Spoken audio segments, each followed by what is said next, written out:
still no... Not at all. And I've asked pretty much everyone in the court of Fontaine already. Lynette's ears drooped as soon as she heard that we'd have to be out and about for days on end.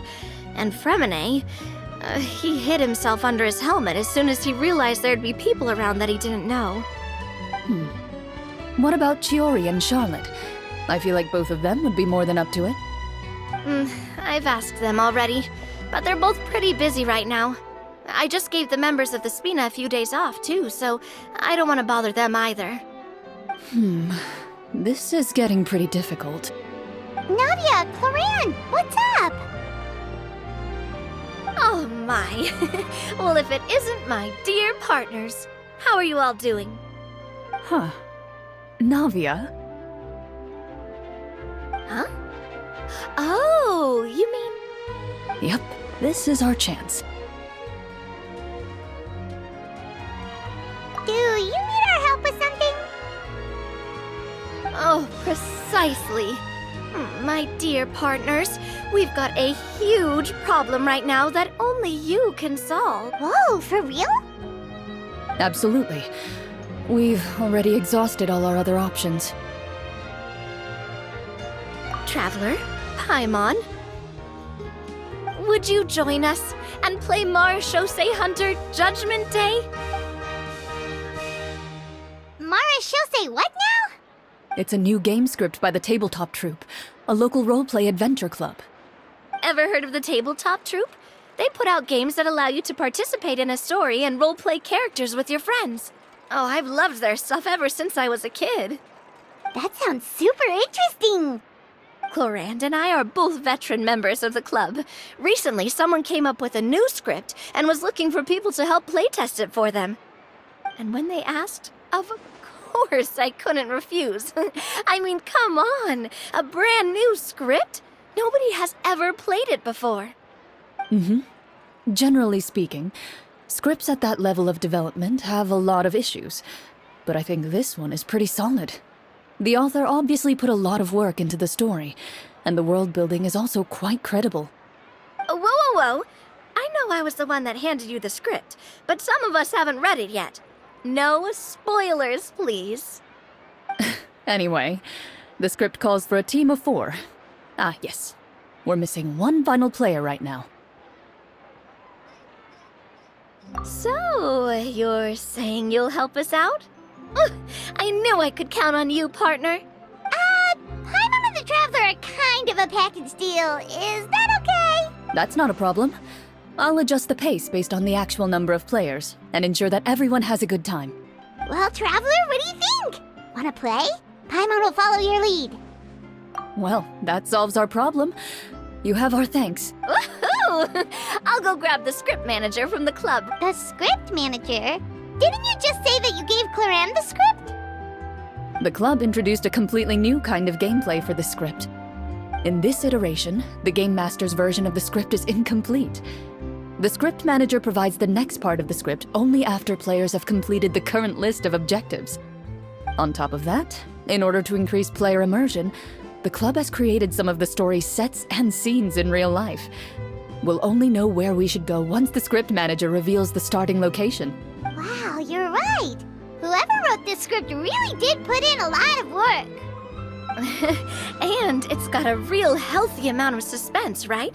I mean, even the GM doesn't know how the story will end. I look forward to experiencing it with you all. Why don't you go meet up with the others first? They should all be waiting at Chioria Boutique. I'll come over with the script manager as soon as I find them. Sounds good. Remember to always watch where you're going, and don't rush. You say that like I'm 6 years old or something. Let me think. What kind of character should I play this time? I just hope you'll pick up some useful skills this time. Oh, and stop trying to persuade every animal you come across.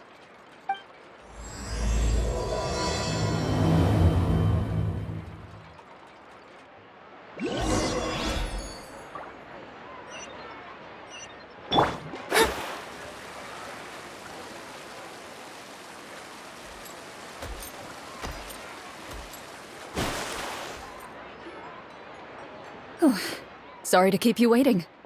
You're back! Huh? And You've got the Traveler and Paimon with you, too! What a pleasant surprise. I assume you'll be joining us for the game then? Linny, Farina! Paimon didn't know you were playing too. Are you also members of the tabletop troupe? I'm more of a casual member, if anything. I haven't taken part in many formal club activities. Lynette Fremine and I play something similar at the Hotel Bouffe Tété sometimes, but I'm usually the GM. Still, I'm sure it'll be fun being a player for the first time. I'm looking forward to it. Well, I'm not a member of the club at all. Clorinde simply woke me up first thing this morning, said there was a good script worth experiencing, and asked if I wanted in. If you're interested, I can give you a referral. That should give you a 40% discount on membership fees. I think I'll wait to see how this experience plays out first, especially when it comes to the quality of the script. If it's sufficiently fun, then I'll join. Do you participate in a lot of tabletop troupe activities, Clorinde? You could say that. She's actually one of the few senior game masters of the troupe. Right. I knew about that even when she was still my subordinate. It's nothing. Really, just a small hobby of mine. Wow. Paimon's so used to seeing you be all upstanding and intimidating as the champion duelist. It's kind of hard to imagine you role-playing with a bunch of friends.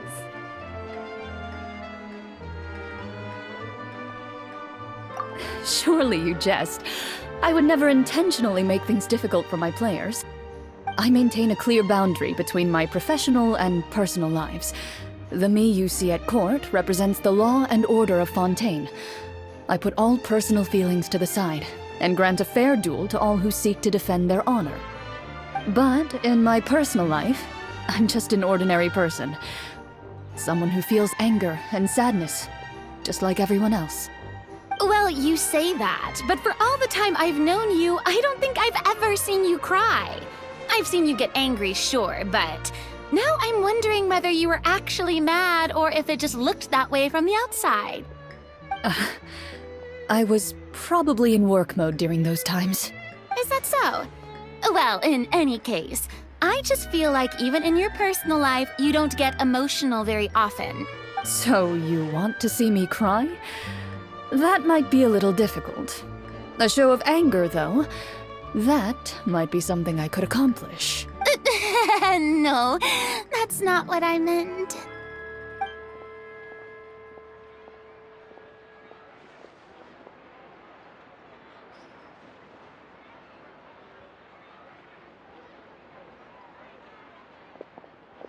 I'm back! Here, allow me to introduce you to the script manager, Mr. Pleasure to meet you all. Hello? Wait, are you a champion duelist too, Mr. Florian? Oh, no. This is just the costume provided by the club. I occasionally play a few of the roles in my scripts. That sounds like a lot of work. It's nothing. It's the least we can do to give the players a more immersive experience. Anyway, allow me to give you a brief introduction of the script. This script was adapted from the real history of the Marechaussee Hunters. You all will play the role of hunters from a bygone era and resolve a series of events unfolding in the capital. Paimon's not super familiar with the history of the Marechaussee Hunters. Is that a problem? Oh, no problem at all. I can give you a brief rundown. So, basically, Marechaussee Hunters were people who dedicated themselves to hunting monsters and protecting the city by using a special swordsmanship technique passed down over generations. Their story can be traced back to the ancient Remurian dynasty, as well as the first hunter, Cassiodor. But I'll leave the finer details for you to seek out and discover later. And I'll provide additional commentary as the story progresses. In that case, brave hunters, are you ready to set out on an unknown adventure? Whoa, just one sentence and it's like we're in the story already! Aha, I see many a determined gaze before me. Very well, head over to this location and begin your heroic journey. So, as we follow the story, it leads us to specific scenes? Ooh, sounds pretty innovative. What does the message in the envelope say? It's the exact location of the scene, as well as the formal permission to use the venue. Seems like they have everything prepared. Please check all your belongings, everyone, and make sure you haven't forgotten anything. Once you're ready, please follow me to the designated location. Sounds good. Hunter Squad, move out!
They really have thought of everything.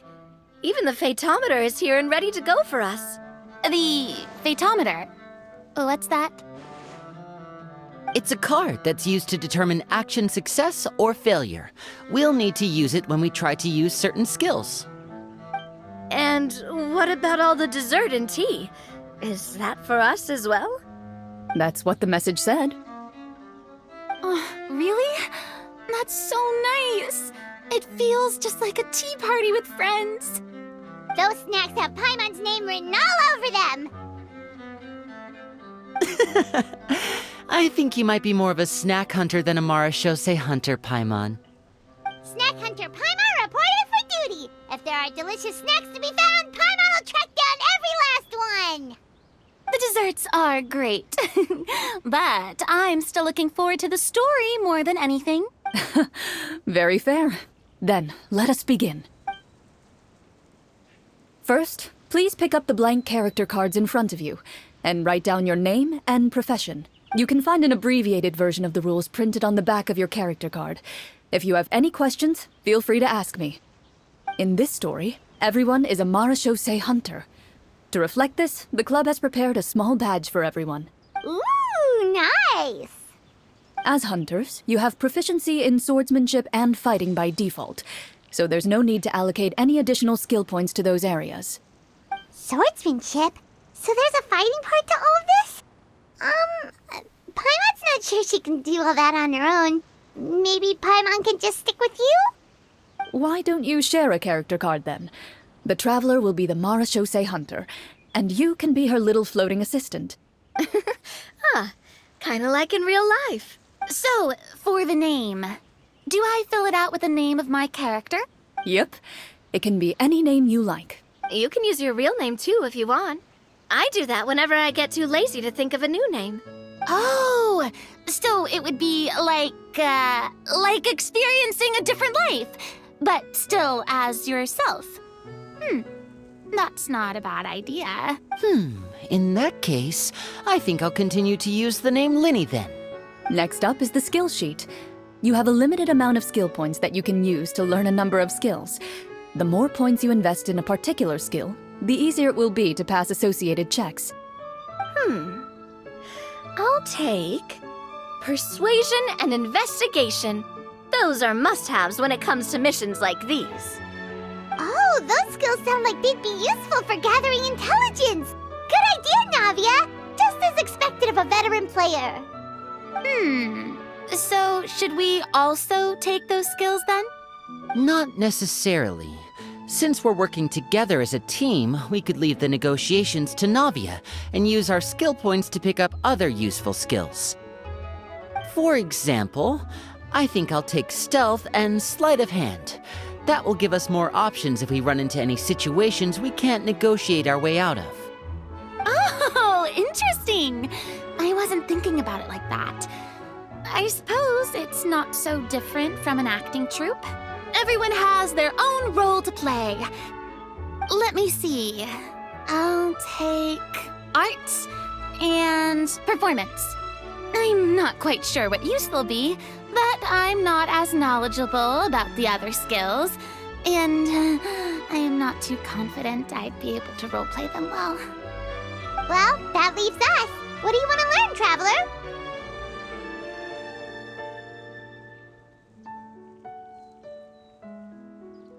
Haha! Gotta say, this suits you really well. Nothing boosts morale like good food.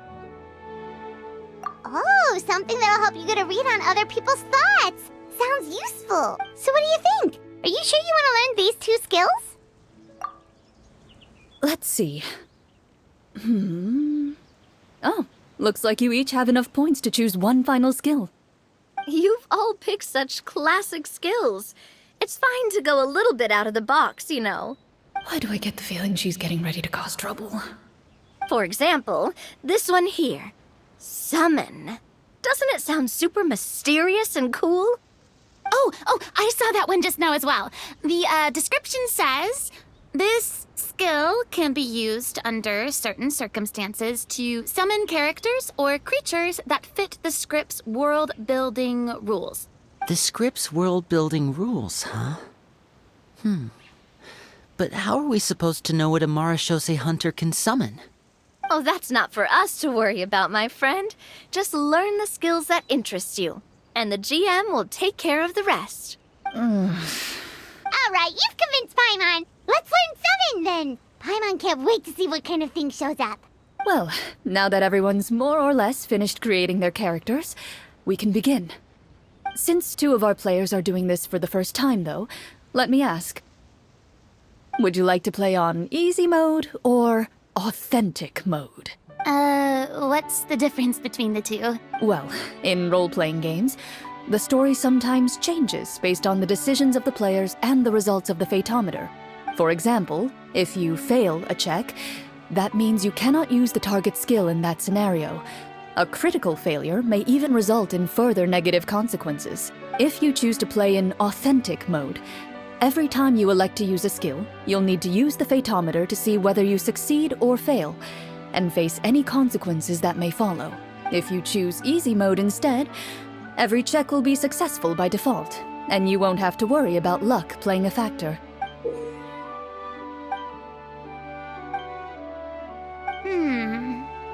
Given that I'd like to focus on the story, I suppose I should pick easy mode. I'd feel bad if I brought the team down by failing my checks. Huh? Oh, come on. Don't worry about that. RNG is the lifeblood of role-playing games. I'm going with authentic mode for sure. Never knowing what you might have to overcome. Ugh, doesn't that sound exciting? I'd rather be mentally prepared for what might happen. All right, then I'll mark down Farina for easy mode. All her checks will be successful by default. As usual, Navia and Linny will play on authentic mode. What about you, dear partner? How would you like to play? Are you sure? No need to worry about the pesky Fatometer. Pretty good choice if you just want to relax and play the game. Honestly, I don't think Clorinde would make things too difficult for us no matter what the Fatometer says. Isn't that right, Clorinde? No promises. That wasn't super reassuring. Well, anyway, enough talk. Let's get started. I want to experience at least a good chunk of the story today. Speaking of the story, why is the beginning scene on a beach? Well, that's because a long time ago, back when human civilization was still in its infancy, powerful demons and evil sorcerers ruled over the land. They created a host of monsters and sent them to slaughter all humans in existence. Soon, a group of human rebels banded together. With their swords raised, they swore to brave the darkness, and in doing so, subdue each and every monster that sought their destruction. They became known as the Marashose Hunters.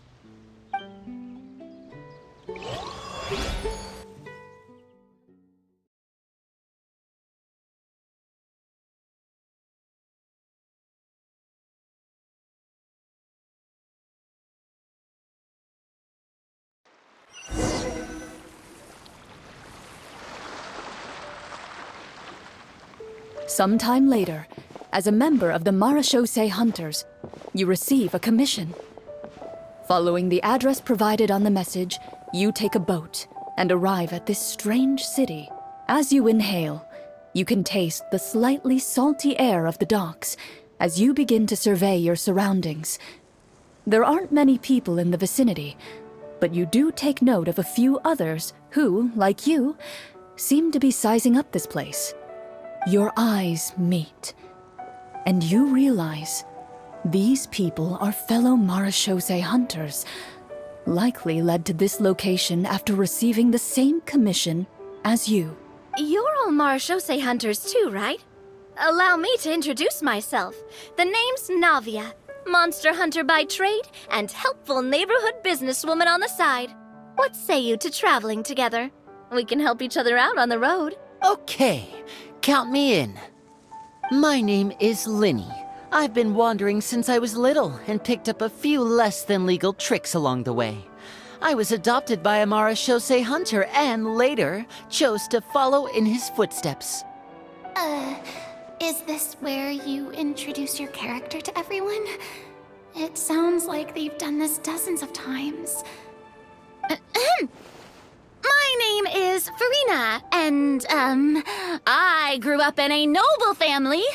I always had a strong interest in performance and the arts. Even though I'm a Marechaussee hunter, what I really want is to be a performing artiste. Hey, that's really cool. You can do it, Farina. That's exactly how it's done. Paimon is Paimon, a good friend and companion to this Marechaussee hunter right here. I've been studying the culinary arts since I was a child. I hope my delicious food can help boost people's spirits. That's wonderful. I'll be looking forward to your cooking during our adventures together. Well, if we're all here for the same commission, why don't we take some time to confirm what we need to do? You open your envelopes at the same time. The message reads, "To the honorable and trustworthy Marechaussee hunters, our kingdom is currently facing a grave crisis. The lands outside the capital have been overtaken by monsters, and our people are being led astray by forces of wickedness. We beseech you, please help us resolve this crisis and return peace and stability to our home." Huh. The layout of this city looks super familiar. It kind of reminds Paimon of Mondstadt. The scriptwriter must have used a real-world city as a reference when coming up with the map. As experienced hunters, the layout of the city reminds you of places once traveled. You recall the sight of tree-lined streets and the gentle tranquility of days gone by. Yet, as you regard the city in front of you, it appears to be little more than an empty shell. Its hollow gates are open to you, beckoning you to come forth and bring salvation back to the town. I carefully read every line of the letter and turn my attention to the signatures at the bottom. Who issued this commission to us? You see a long string of unfamiliar names. It would seem that many of the residents of the city issued this commission together. They sensed that things were not right within the kingdom and sent a distress signal to the outside world. In that case, why don't we take a walk around the city and see if we can learn anything from the local residents? Oh, good idea. We might be able to get some leads on the monsters and bad guys we're after. You look up and see a tavern nearby. It appears to be open for the day. Why don't we go check out that tavern? If the novels I've read are anything to go by, taverns are usually full of information.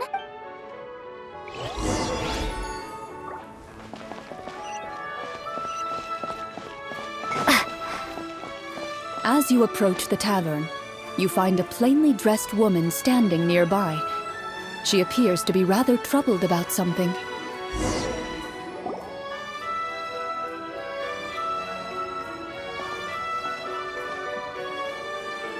Greetings, friend. Lovely weather we're having today, don't you think? Oh, hello. I suppose you're right. The weather today is quite lovely. If only those monsters out there would stop causing trouble. It seems like every character included in the script has a certain amount of useful information to offer. If we keep asking questions, we might be able to get some good leads. Oh, come now, don't be sad. Life is all about optimism. Oh, that reminds me. What did you have for breakfast this morning? I don't think that's the kind of question we're supposed to ask. Nothing turns a frown upside down like good food. How about some macarons? I could make you some. You didn't even take cooking as one of your skill proficiencies. That's not necessary, miss. Excuse me for saying this, but you don't really look like a chef. Besides, I'm not really a fan of sweets. So you're someone who barely smiles and doesn't like sweets. You're really starting to remind me of this one friend of mine. Hey! Did she just... me? Clorinde must have broke character for a second. This isn't getting us anywhere. Traveler, maybe you can think of something.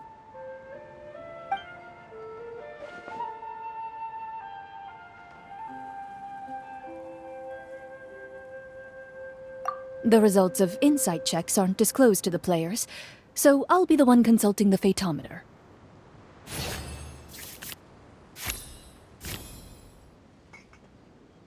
You recall all the lessons you've learned in your time and begin to carefully observe the woman's mannerisms. You notice that when she's quiet, she has an empty look in her eyes, as if her thoughts have drifted to a place far, far away.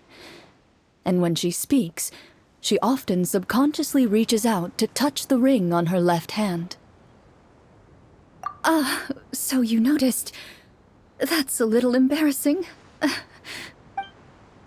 A horde of monsters suddenly appeared near the capital recently, so all the guards were dispatched to fight them. Do you remember when those monsters appeared? I'm not completely sure. All I know is that my husband was dispatched to fight them 3 days ago. Do you know where he was sent? It all happened so fast.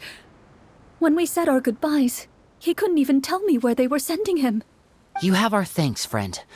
We'll find and defeat those monsters as soon as possible. We sincerely hope your husband will be able to return to your side soon. Thank you. Don't worry. We'll find him. Just try to remain optimistic and wait for good news. We don't always get to choose what happens to us. But we do get to choose the little things like what we eat and how we respond to the things life throws our way. I hope that one day, you too will recognize the power of something as small and inconsequential as a delicious dessert. I'll do my best. You bid farewell to the woman and continue your journey further into the city.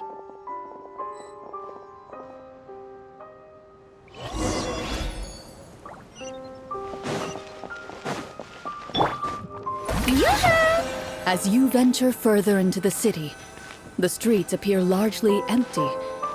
An elderly woman walks past. You see her shake her head as she puts away her wrinkled wallet. A nearby merchant folds his arms and gives you a disdainful look. You get the impression that he's someone who has long gotten used to the sight before him.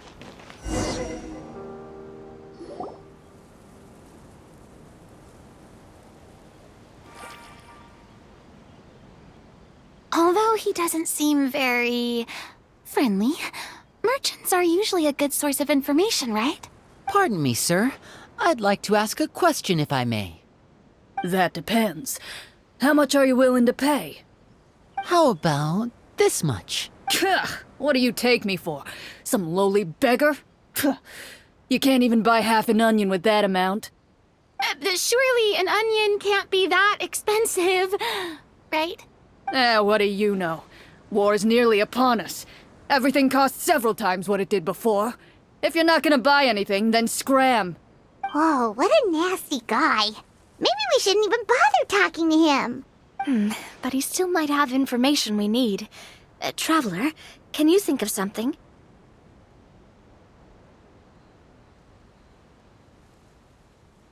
Sir, we came to this city to solve the very problem you seem to be referring to. The war you mentioned, would it happen to be against the monsters outside the city? If you happen to be well informed and know a thing or two about what's going on, we'd appreciate it if you could share that information with us. After all, the sooner this problem gets resolved, the easier it will be for you to do your business.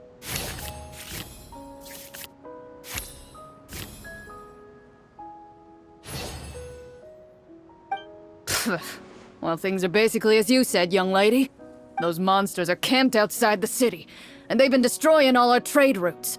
We have limited reserves within the city, so if this continues, we're all gonna be in big trouble. Wait, you're saying no one has put a plan in place to distribute supplies or maintain order? We could all starve, and those nobles in the palace wouldn't even break a sweat. Who knows? Maybe they've been in cahoots with the monsters all along. That is concerning. All right. That's all the information you need, right? Off with you now. I've still got business to do. You know, if you smiled a little more, you'd definitely get more business. And I bet that would make your life just a little bit sweeter. I'm not saying it's guaranteed to work. It's just a tip.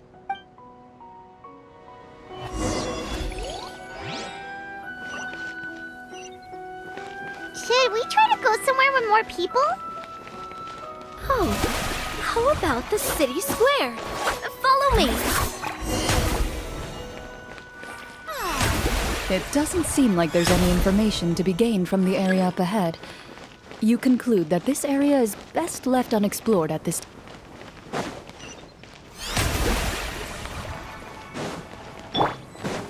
Coming at ya! Before you lies the city's central square. You see a man with a slightly anxious look on his face, pacing back and forth, his head hanging low. He doesn't seem to notice your approach. Still immersed in his own thoughts, he shakes his head and lets out a long sigh. This guy seems promising enough. Maybe I can get some information out of him. Hello, sir. Is there anything I can do to help you? Wait, you're... I'm... Oh, dear goodness! You're a Marashose hunter! You recognize us? Ah, are you one of the people who wrote the commission letter? Yes! Oh, I didn't expect you to actually come! Oh, what great news! The city is saved! What happened here? Alas, we once lived comfortable, carefree lives. This city used to be free of monsters. The first Marashose hunter, Casiodor, the Golden Hunter, he was the one who drove them back. However, monsters have once again surrounded the city. Perhaps the seal that kept them at bay has lost its power. Or perhaps an evil sorcerer has been meddling in our affairs. All I know for sure is that their return has stripped the city of any chance at peace. Are there not enough soldiers to drive them out? It's not a question of numbers. The guards simply have no idea how to deal with them. Most people my age have never even seen one of the monsters, much less been trained to fight against them. What's worse, many of us don't even know the history of the Marashose hunters anymore. When I was a child, though, my grandfather would tell me stories about how the Marashose hunters drove back the monsters. So, on the off chance that something might come of it, I decided to reach out to you. To be perfectly honest, I was starting to think all those stories were just tall tales. But now that I've seen you in person, I finally know that it was true! Well, you can rest easy, friend. The righteous and formidable Marashose hunters are on the case. The man is touched by your determination and resolve. His eyes begin to well with tears of relief. Still, if we are going to hunt the monsters, we need to know where to find them. Can you give us any leads?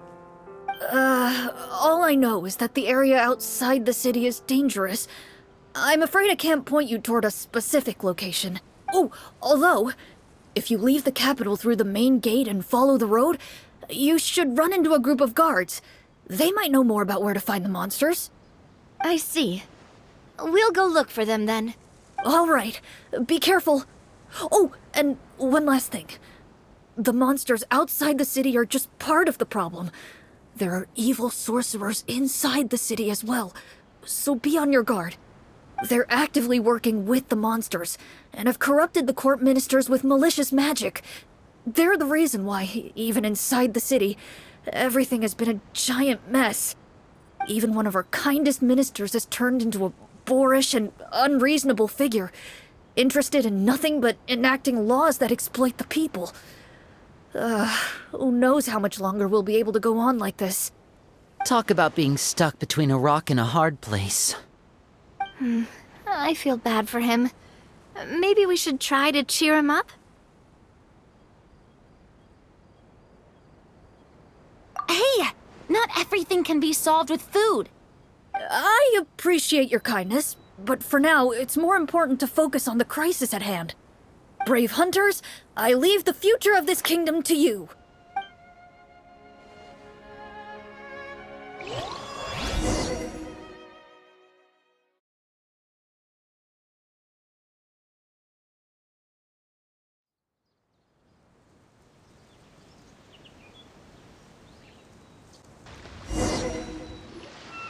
If I understood correctly, there are currently 2 problems in the kingdom that need solving, right? Exactly. We need to defeat the monsters outside the city and take down the evil sorcerer stirring up trouble from within. But which problem should we tackle first? Well, this seems like a good moment for a break. Take some time and discuss what you want to do. Let me know when you've made your decision. I really didn't expect the people in the city to keep us at arm's length like that. I totally thought the hunters would be treated like heroes. Well, Clorinde said the script took cues from the real history of Fontaine, right? Maybe the real-life Marachose hunters were also treated like that. I wouldn't say it's a perfect representation of history, but there are definitely some similarities. Would you like to hear more about it? Sure. As long as it doesn't spoil anything in the script. You brought up bits and pieces of the hunter's history before, but it was all in passing. Paimon wants to know too! The hunters were super powerful, right? Were they all from a special line of supernatural beings or something? Kinda like the yokai in Inazuma? No. All Marachose hunters were ordinary mortal fighters. The only thing that set them apart were the special sword techniques passed down over the centuries. Huh? So you mean anyone could become a Marachose hunter? In theory, yes. All you would need to do is survive the rigorous training and master the swordsmanship techniques required to fight the monsters. Still, most people dropped out at the early stages, and others called it quits the minute they saw a monster in person. To become a hunter, you must be strong in both body and mind. What kind of monsters did the hunters fight exactly? Oh, and the evil sorcerer the script mentions. Did they exist in real life too? The land of Fontaine once played host to an ancient dynasty known as Remuria. After that dynasty fell, monsters began to appear, intent on obstructing humans from establishing a new social order. One of the ancient sorcerers of Remuria used his power to assemble a formidable army of golems. He sought to use that force to establish himself as king. Now wait a second. Don't tell me that guy was the inspiration for the evil sorcerer in the script. We still haven't found any in-game information on him yet. So, why don't you talk about someone else for now? Well, I wasn't planning on going into anything you might be able to find out in the game. But if you want me to talk about something else, then... How about Casiodor, the Golden Hunter? Or Egeria, the ex-Hydro Archon? Wait, but those people are all from a super long time ago. Where did you learn all this, Clorinde? From my master. By master, you mean Miss Petronia? Is someone you know? Absolutely. Miss Petronia and my father were good friends.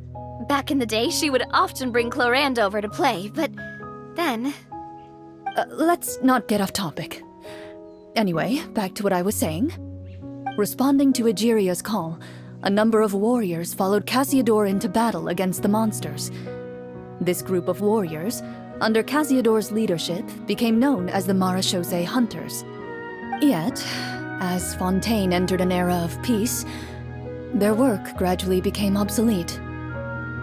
The Marechaussee Phantom, originally an association made up of hunters, eventually came to be predominantly comprised of Melusines. Ah, I see.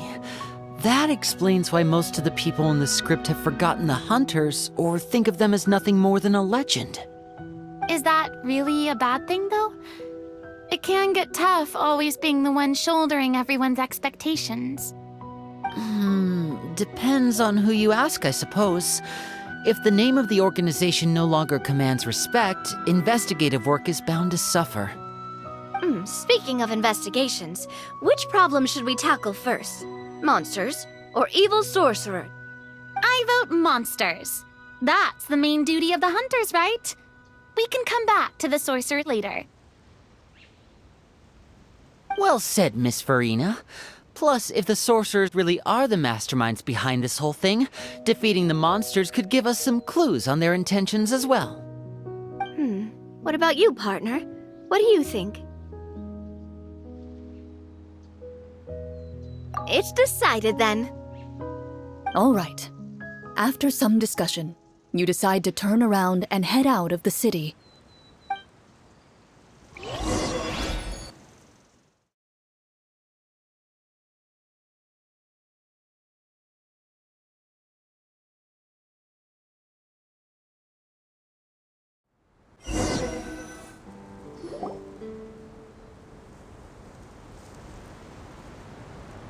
Let's take a look around, like that guy said. You there! Outsiders, halt! Who's there? An armored man approaches you. He has a tall, muscular build and a determined expression in his eyes. Just one look, and you can tell he's fought in his fair share of battles. Although he's trying his best to conceal his current state, his uneven gait and the sweat dripping down his forehead make it obvious that he's been wounded and is in serious pain. I'm the captain of the guard. I saw you sneaking around the city earlier, so I'll only ask this once. State your purpose, or it's off to the dungeons for the lot of you. Wow, it's been a while since someone's been this suspicious of us. I said talk, not whisper between yourselves. Have you ever heard of the Marechaussee Hunters? Marechaussee Hunters? Ha! That fairy tale, you mean? What, you expect me to believe you're one of them?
Sir, we were indeed in the city earlier, but our purpose was only to gather information on the monsters. We're here to help the city and all the people within it. Your guards are still fighting the monsters as we speak. They could be seriously wounded and in grave need of support. You need all the help you can get.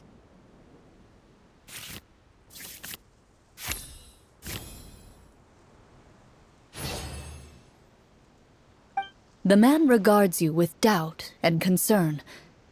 After a period of inner struggle, he lets out a long sigh and informs you of the locations where the monsters have appeared. Those monsters aren't easy to deal with, but if you insist on going, I won't stop you either. I just hope all the guards will be able to come back to their families alive. I wish you the best of luck.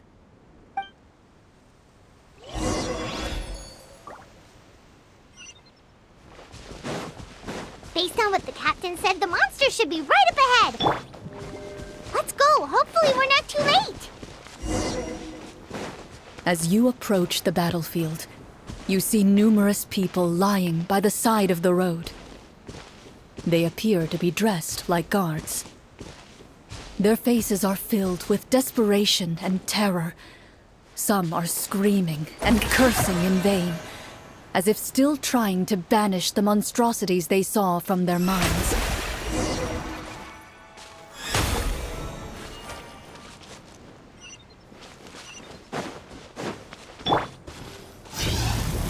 A few of the wounded look up at you in shock and disbelief. "Quick, leave this place. Turn around and don't look back," they yell.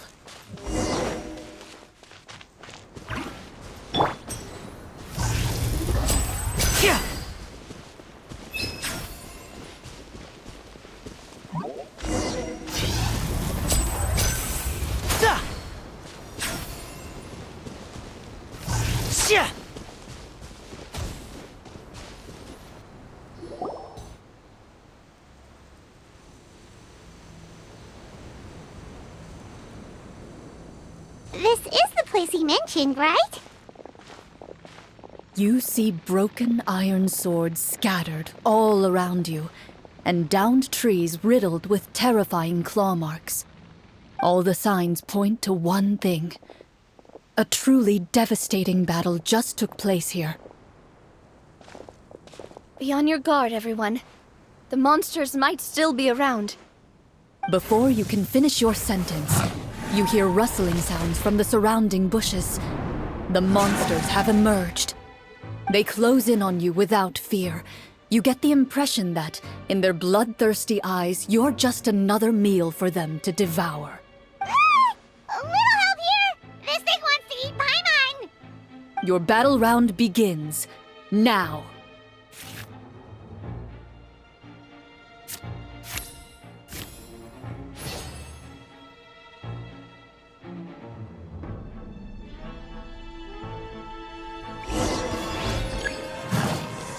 Now disappear! A round of applause! Coming at ya! Watch out! Attack! Shower me with praise! Let my name echo! The next battle round begins now.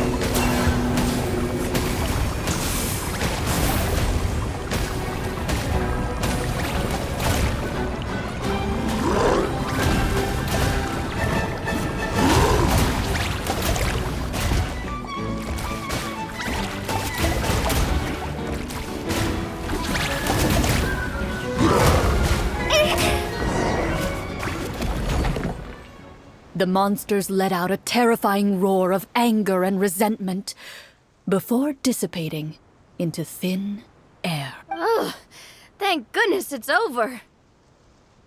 We're lucky the Marashose Hunter class came with all those preset skill points. Otherwise, we would have been in some real trouble. I never knew the Fatometer even determines the amount of damage you inflict.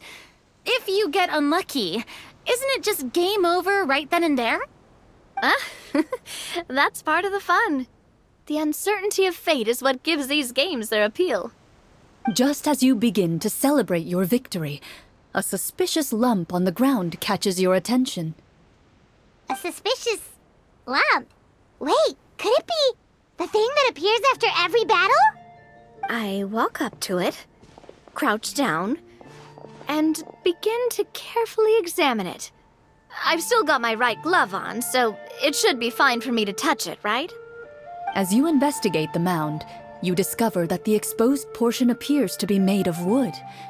It was previously obscured by the large form of the monsters. With the monsters gone, the small protrusion now awaits your discovery, poking out of the ground like a shy flower bud. Whoa, it's a treasure chest!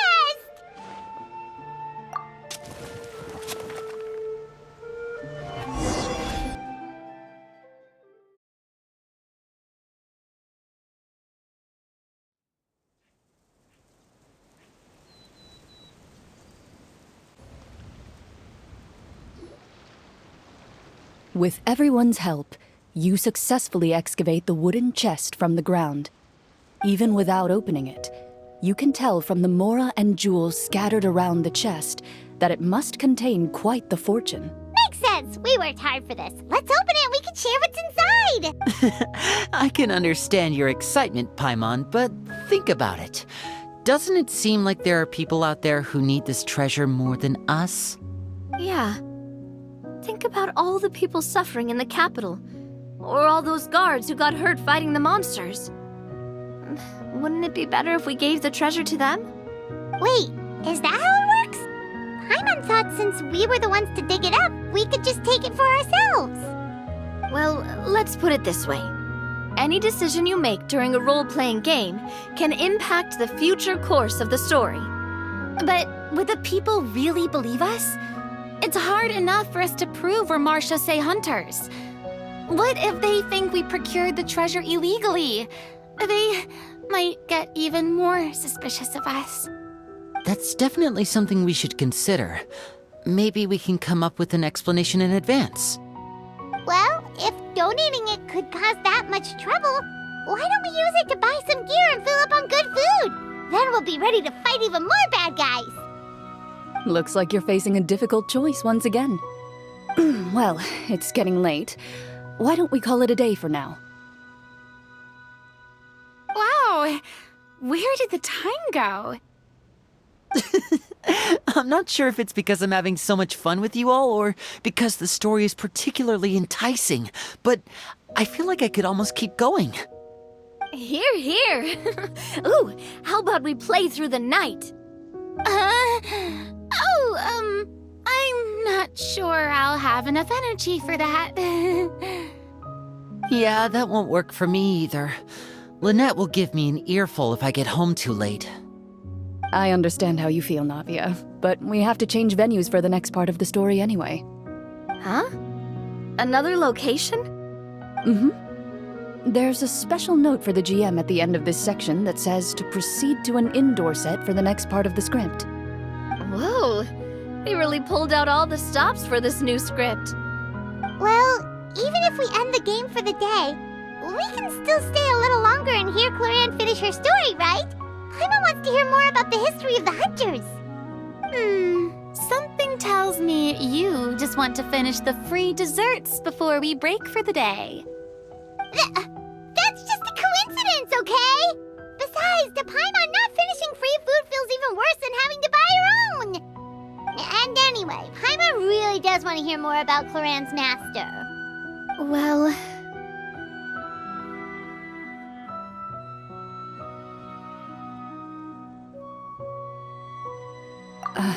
It's nothing. I appreciate the concern, but it's all in the past. It won't do any harm to share these things now.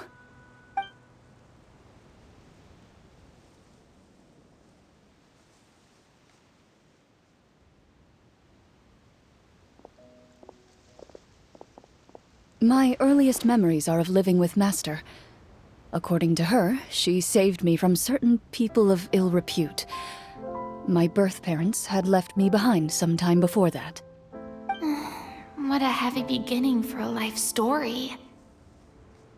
Master was a fascinating individual, if inexperienced in the ways of raising children. My first ever toy was a short sword. Although I suppose it wasn't so much a toy as something Master removed from her waist and handed to a noisy child in need of distraction. Oh, wait, so she handed an actual sword to a child? Isn't that dangerous? Did you hurt yourself? Of course I did. I cut my palm and bled quite a lot. But Master was not concerned. She just stood there and casually lectured me about it. See, that's what you get for not holding the sword properly, she told me. She then crouched down next to me and said, "Give me your hand. I'll teach you to bandage this wound.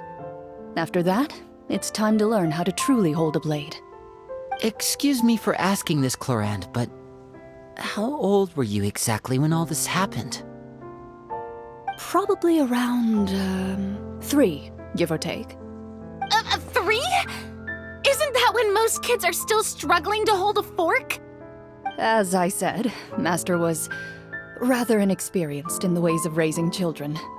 She believed trial and error was the best way to teach a child what they're capable of. I'm not so sure this is a question of experience. I didn't see anything wrong with her ways at the time. And anyway, children don't get to choose how they're raised. Oh, she did bring me back a pet from Liyue once. It was a Geovishap hatchling. A Geovishap hatchling? For a pet? That seems even more dangerous. What she said was this: make sure to get along, you two. If you really can't agree on something, just settle it with a fight. Whoever loses is the real pet. And how old were you when this happened? 5.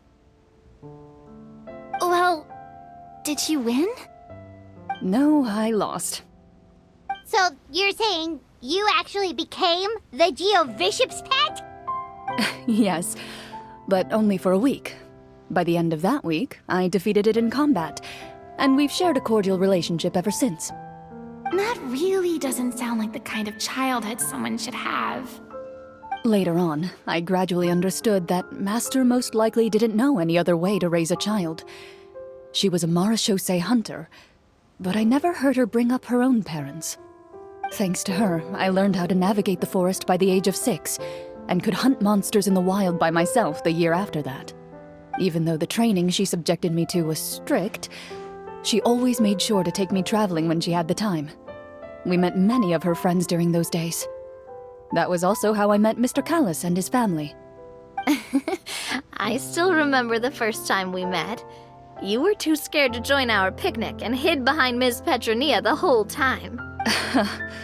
I still hadn't really met many children my age at that time, so I didn't know how to interact with others. After that, though, you started coming over a lot.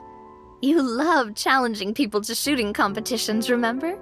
I don't think many members of the Spina ever beat you in one of those. I had a lot of fun during those days. I enjoyed them too. Oh, do you remember that one time we went exploring around the Spina together? We overheard Papa call your master Fontaine's Protector of Justice. We tried to pretend like we never heard anything, but you nearly let it slip that one time.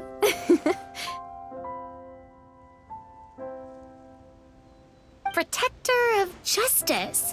Oh, wait, you mean that vigilante hero from 20 years ago? The one who is always active at night? Yep, that would be her. She often would put on a black cloak and go out at night. I never knew where she went or what she was doing. Until, like Navia said, we overheard the truth from Mr. Callis that night. 20 years ago, huh?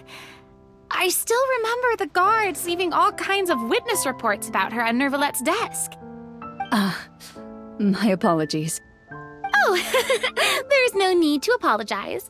You had nothing to do with it. And anyway, everything she did was for a good cause.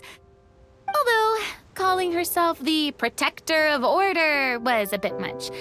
Especially when she deliberately operated outside the law. Huh? When did the Protector of Justice become the Protector of Order? Oh, she had a bunch of code names. I heard she would just come up with a name on the spot whenever she was asked.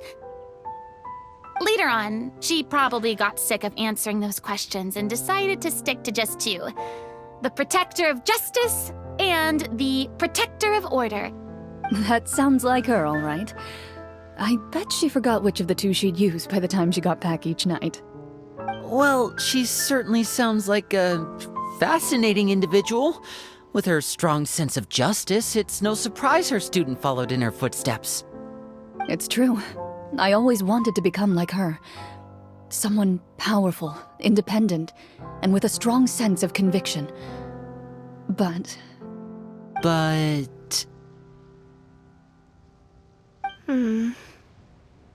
She suddenly disappeared the night I turned 10 years old.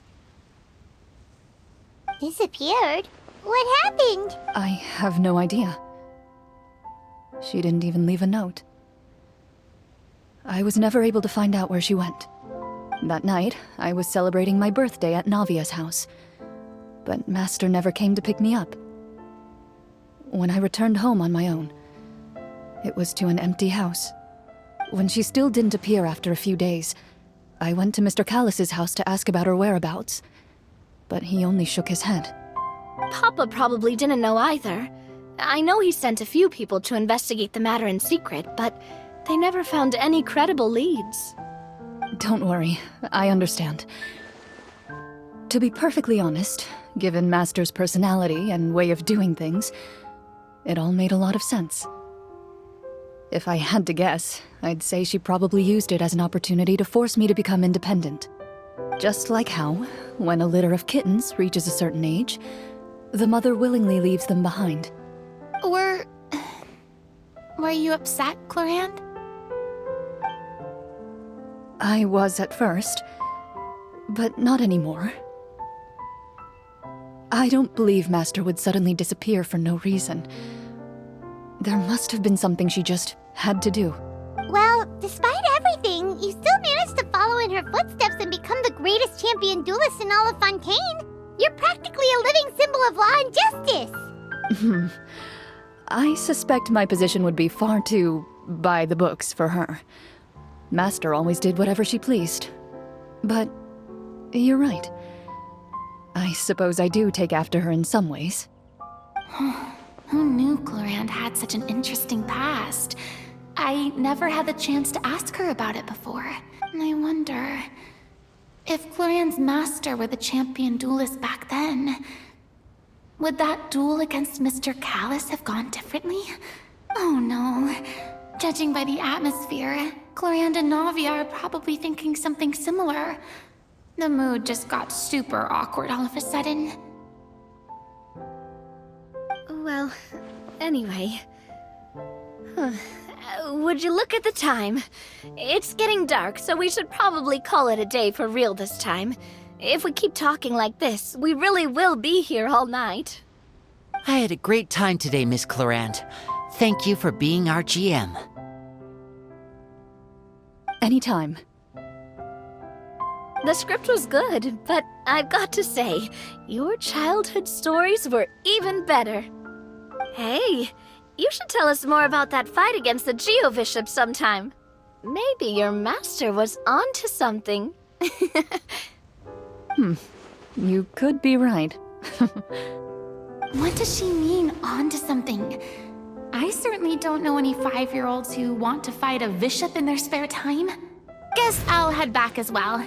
I need to save my energy if I want to continue enjoying the story tomorrow. You're that excited to hear about my fight with the bishop? I was talking about the script.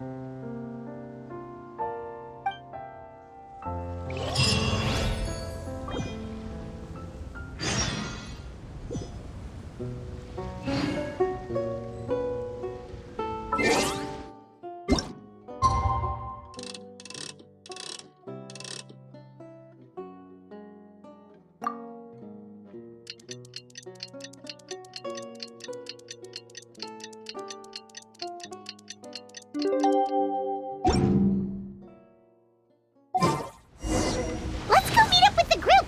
Paimon's really looking forward...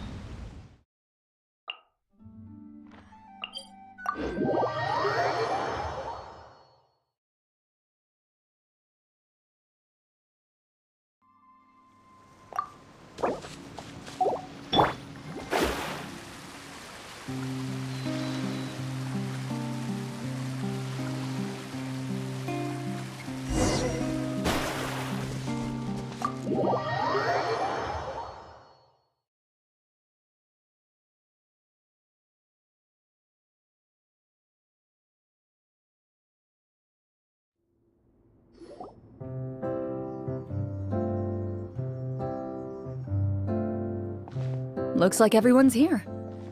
Now, before we begin, why don't we finish where we left off yesterday? There was an important decision to be made, yes? I'll pour everyone a cup of tea.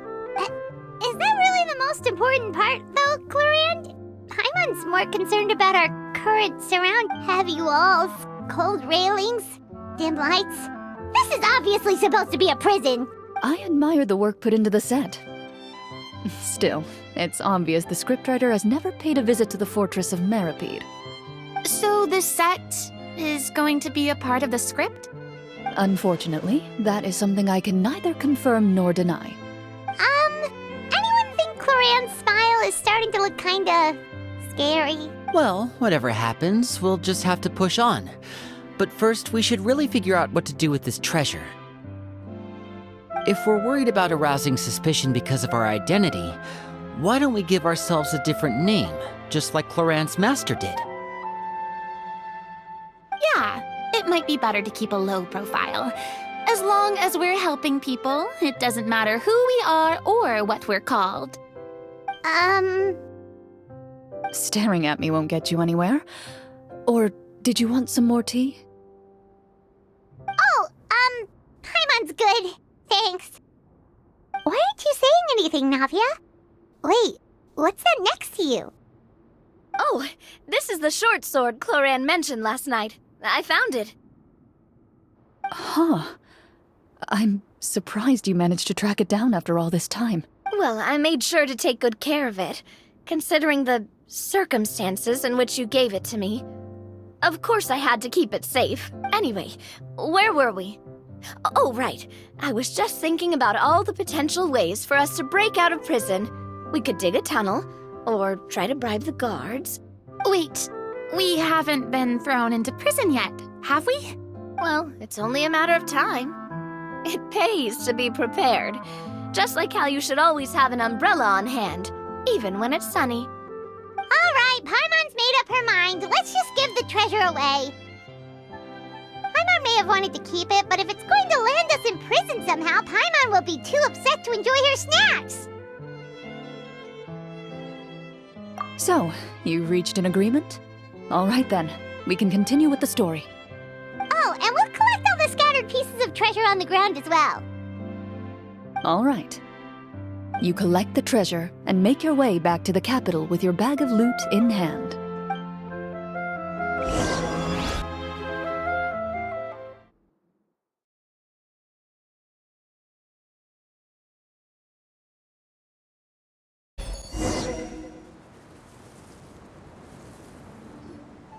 The city is still shrouded in a gloomy, oppressive atmosphere, but your spirits are surprisingly high.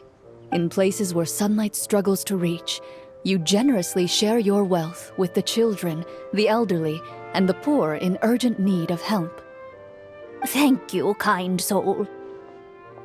The elderly woman's look of gratitude follows you as you walk away, her eyes never leaving your back until you move entirely out of sight.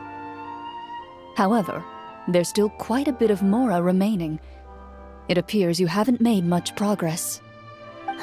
She's probably trying to tell us to speed this up.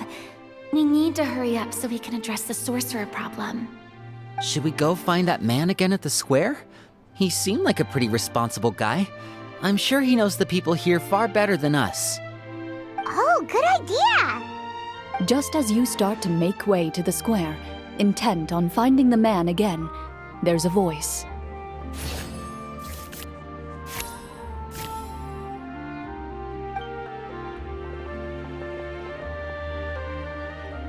Please wait, distinguished guests. Several strange guards suddenly call out to you. They run forward to meet you and proceed to politely pay their respects. Greetings, gentlemen. Are we being invited for afternoon tea? Surely you jest, my lady. That would not be our place. It is His Excellency the King who requests to meet with you. Please come with us.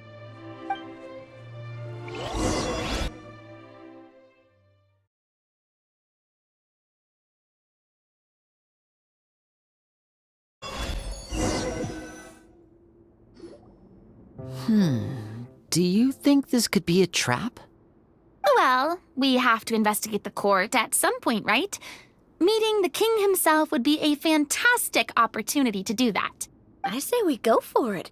If something happens, we'll just turn the whole place upside down. That sounds a little intense. After a quick discussion, you nod to the guards and agree to follow. They lead you all the way to the audience hall of the palace. Gilded tables line both sides of the hall. The space itself is adorned with all manner of expensive antiques, glass shelves, and silver candlesticks. The items appear quite ordinary in size and dimension, yet their presence somehow makes the emptiness of the hall feel even more surreal and ominous. Wow, it's so luxurious! The elderly king, clad in a magnificent robe, sits upon the deep crimson throne before you. He wears above his head a majestic crown, with a gemstone the size of a bird's egg set right at the very front. As you observe it, you see a complex pattern of light reflect off its surface. They're here, Your Majesty. A man dressed in dark clothes, likely a minister, shields his mouth with his hands and bends down to whisper a few words to the king. After a moment, he lowers his hands and stands back up. His gaze shifts to fixate on your group, but he does not move from his place at the king's side. The king does not appear entirely aware of his surroundings. The man by his side, though, we should keep a close eye on him. The king remains still and says nothing. The minister is the one who speaks. Esteemed guests, allow me to thank you for coming to our faraway kingdom. Unfortunately, His Majesty the King finds himself quite exhausted from work. So please allow me, his Prime Minister, to welcome you in his stead. I've heard tell that your group, the Marechaussee Hunters, used your exceptional ability with the sword to repel the monsters near the capital. Such a great deed deserves to be rewarded. However, seeing that I was not fortunate enough to observe such a feat with my own eyes, you'll forgive me for seeking to verify the truth by speaking to you myself. Well, we've got nothing to hide. You brought us here to talk, right? So we'll just explain what happened.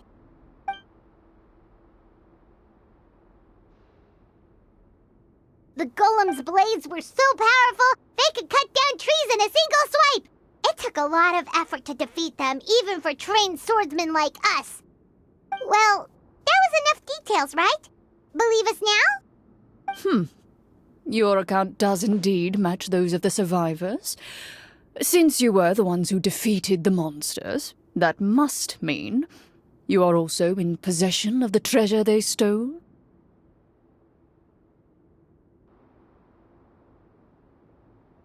Well, we did take the treasure, but... How did he know about the treasure? Then I must ask that you return it at once. It belongs to the kingdom. Wait, but didn't you just say that our great deed deserved a reward? Shouldn't the treasure be considered a part of that? Yes, that was indeed what I said. But you seem to have forgotten a very important distinction. Only that which is freely given by the king can be considered a reward. Taking the rightful wealth of a kingdom without said permission, on the other hand, is a crime. But that's completely unreasonable. Yeah, that makes no sense! If it weren't for us, the treasure would still be buried underground somewhere! Maybe so, yet the fact remains. You tried to dispose of the treasure without reporting it to the court and without receiving permission, yes? What, no answer? Surely you're not insinuating that you, a group of legendary Marechaussee hunters, sought to take the treasure for yourselves? Well, what about the king? Is he just gonna let this guy talk for him the whole time? Clad in his magnificent robe, the king remains seated, with his hands resting on either side of the throne. His posture is rigid and unmoving. He stares forward with an empty look in his eyes, completely unmoved by the events before him. From the look of things, could the Prime Minister be the evil sorcerer? Or could both the King and the Prime Minister have fallen under the evil sorcerer's control? I would like to observe the number of guards stationed in the hall. The guards in the palace appear fully armed, their expressions solemn.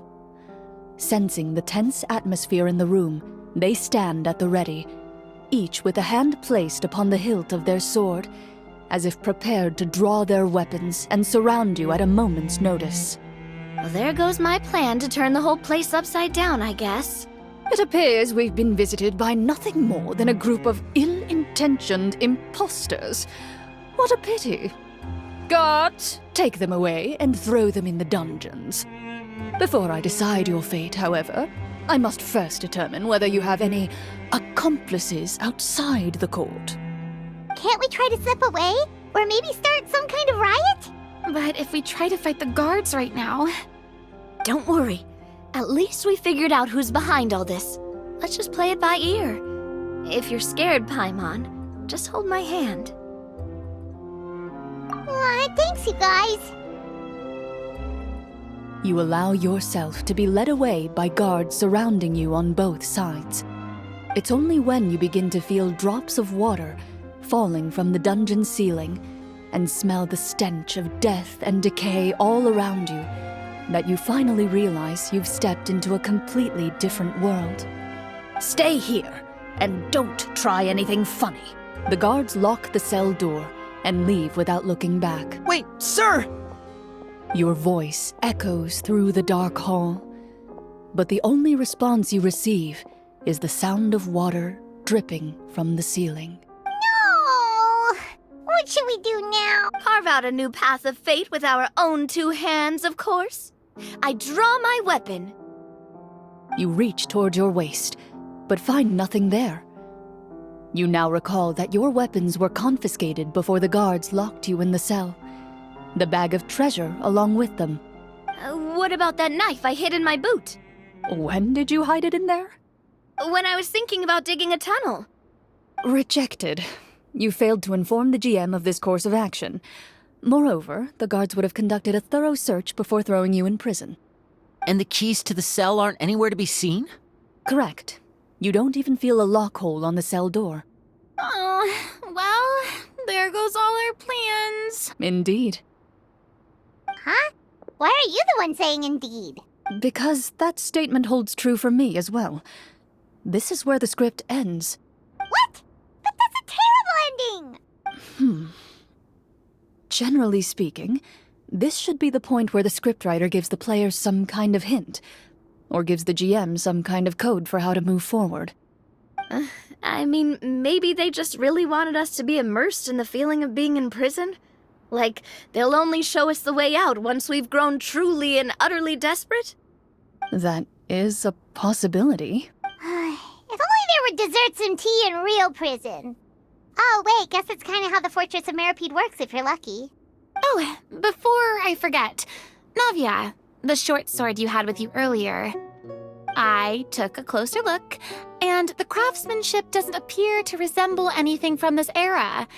If I remember correctly, that style was last in vogue several hundred years ago. Wait, Clorinde said that sword used to belong to her master, right? Does that mean her master has been alive that long? I doubt it. The way she went about things often made her seem childish more than anything. I'd say the sword was most likely an heirloom passed down over time. Hang on. A precious heirloom passed down to you by your master. And you gave it to me just like that? You weren't worried I might lose it? Master left many things to me when she disappeared. There was the sword, an old key, and a good amount of junk she probably just didn't want to take with her. I gave you the sword back then, because I didn't want our friendship to end. Wait, when did this happen exactly? After the duel. Between Mr. Callis and myself. Before that, Clorinde would have meals with us and even stay over at the Spina some days.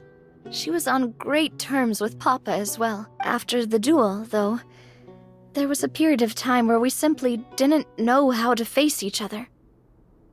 She entrusted this sword to me, and never came back. We were both sad, and conflicted, and totally overthinking everything as a result. Whenever I looked at this sword, I couldn't help but wonder. If Miss Petronia had never introduced us to each other at that picnic, maybe part of the sadness I was feeling could have been avoided. Back then, it felt like I hadn't just lost a father, but a close friend. No one can change the past. The most important thing is that you two found your way back to each other and can enjoy things like this together. Yep, you're right. I'm sorry, you two. I didn't mean to bring up any sad memories. Think nothing of it. No one here is at fault.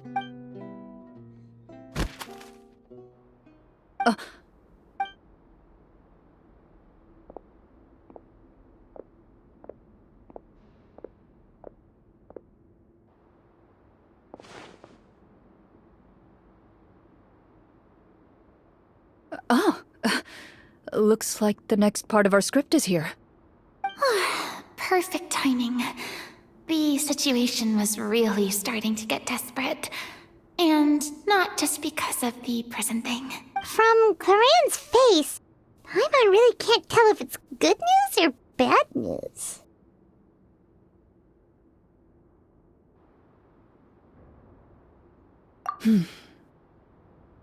Water continues to drip from the ceiling. In this lightless dungeon, you lack a reliable way to tell how much time has passed.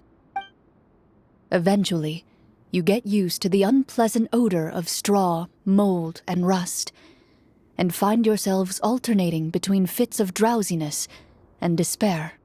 Suddenly, you hear footsteps outside the door. Heads up, everyone. Someone's coming. Gather close, everyone, and keep your voice down.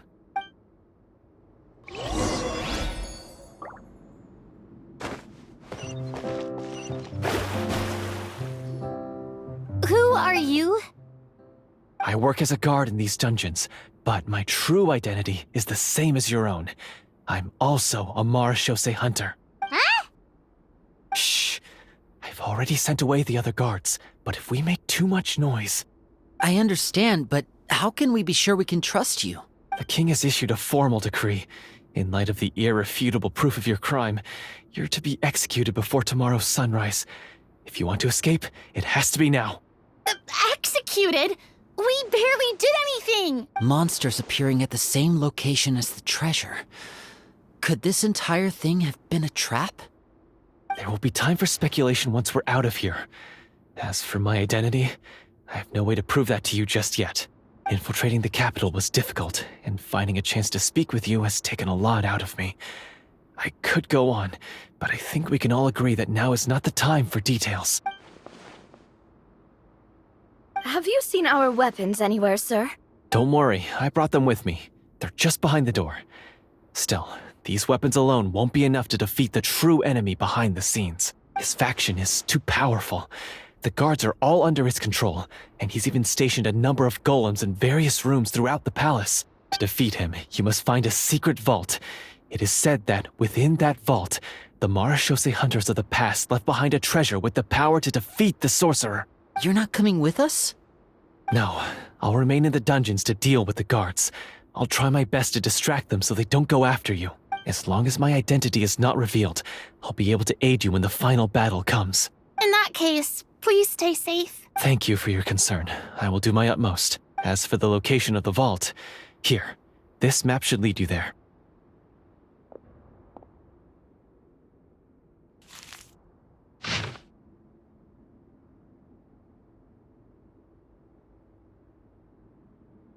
Got it. All right, once I open the door, remember to stick close and refrain from making any noise. I'll lead you out of here as quickly as possible.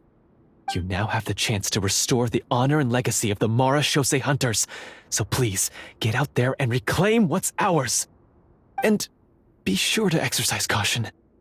With the help of the guard, you successfully escape the dungeons. Your sense of despair and anxiety both seem to fade as you continue your quest.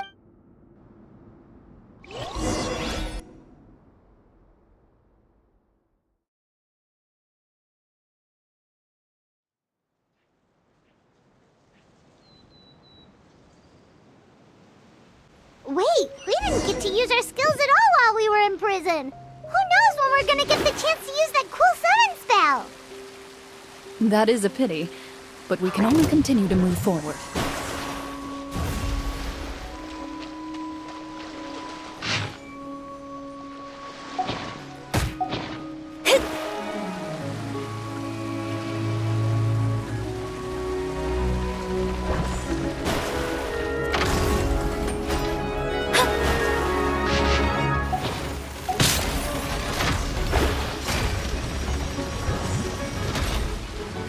How about we explore the area ahead of us later?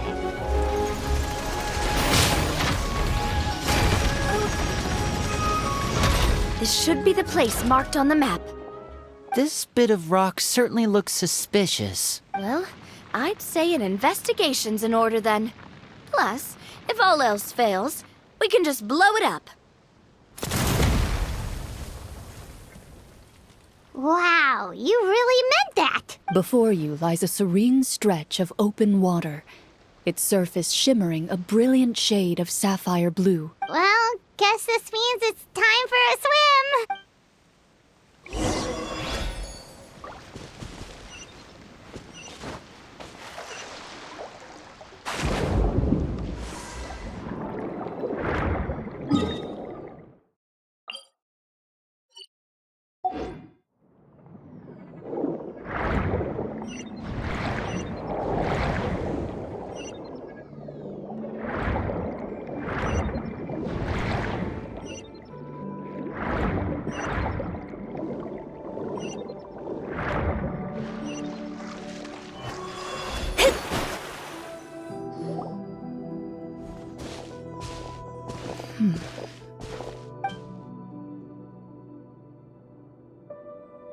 What's the matter? It's nothing. As you step into the cave, you find yourself in an eerily quiet space. Before you lies a narrow passageway that appears to trail off endlessly into the distance.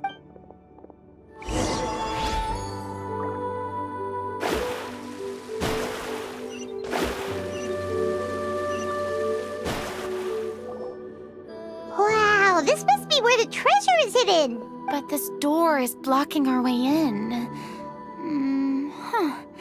It almost looks like it's been here for quite some time. I've got to hand it to the tabletop troupe. They really went all out with the props. Huh. What have we got down here? A kind of mechanism connected to the door? A pattern on a stone door. That's something Master mentioned before. Is something wrong, Clorinde? After a long, difficult journey, you finally arrive at the location indicated by your map. It appears to be an ancient site of some sort, where treasure likely awaits. Your surroundings are exceedingly quiet and serene, as if the secret that slumbers here has never once been disturbed. If you listen closely, you can almost convince yourself you can hear the sound of its calm, gentle breathing. That description makes Paimon feel kinda bad for disturbing this place. We're doing this for the sake of the people, to free them from the evil sorcerer. I say it's time for this treasure to once again see the light of day. Linny's right. We need to keep going. The future of the kingdom depends on it. The next part of the story requires us to solve the puzzle, right? Let's start exploring the area. Yes, that should be fine. Something feels off about all this. Guess I'll just have to improvise.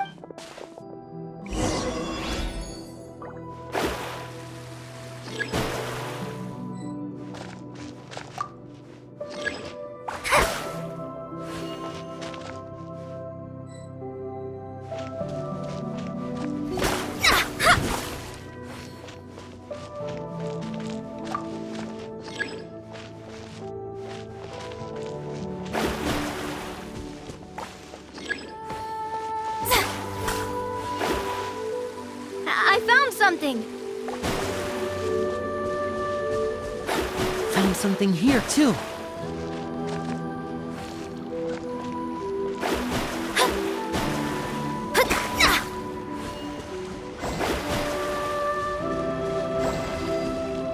Same here.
Let me scry.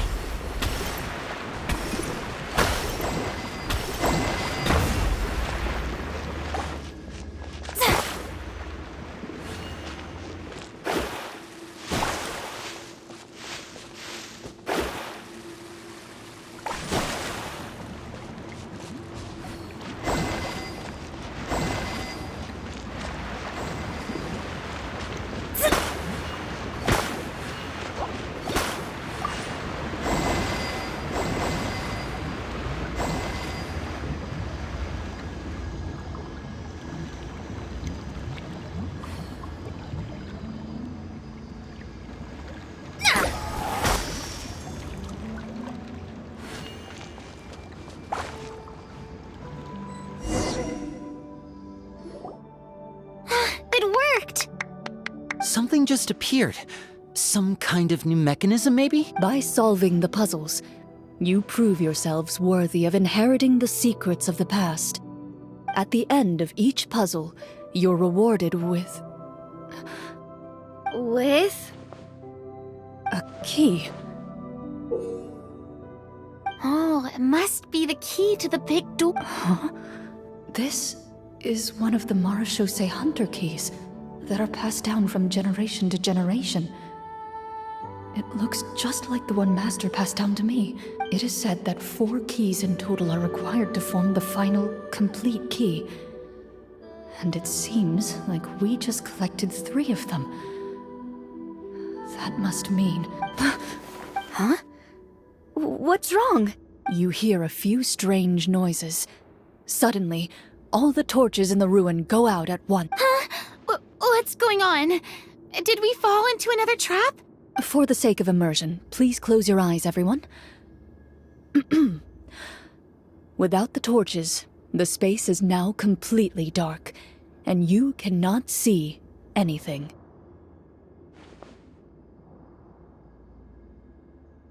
But Paimon can still see a little bit over here.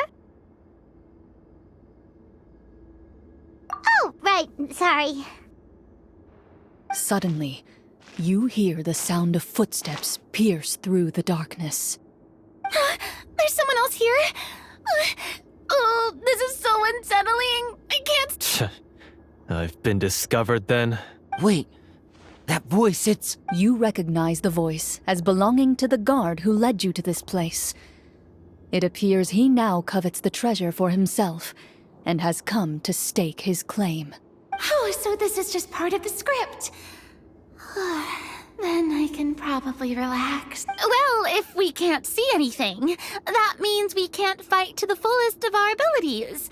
Should we retreat for now? Judging by the way he's holding his sword, he must be a real Marashose hunter. But this isn't part of the script. Retreat? That's not the hunter way. If it's dark for us, then it's dark for him. We choose to fight. Your choice is noted. Please keep your eyes closed until I tell you the torches have been relit. This battle will be in the dark. You got it. Well then, let us begin.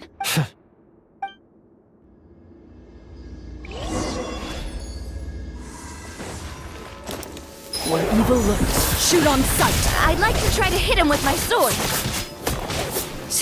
Your strike is successful. You're facing a veteran Marsh. Is he still standing? Goodness, he sure has a lot of HP. Is it over? Can we open our eyes now? The enemy is strong and relentless, but the battle is nearing its end. The torches have not been relit. What about now? Final strike! Ha!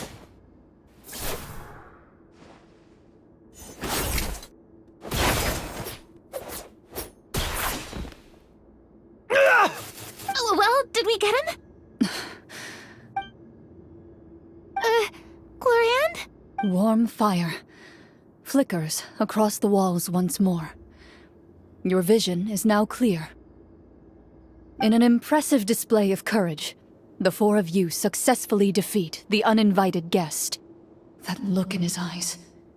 It's like he became an entirely different person as soon as I defeated him. Huh? Mr. Florian? Oh, wait. We're supposed to be role-playing. I should stay in character. Speak your name, guard.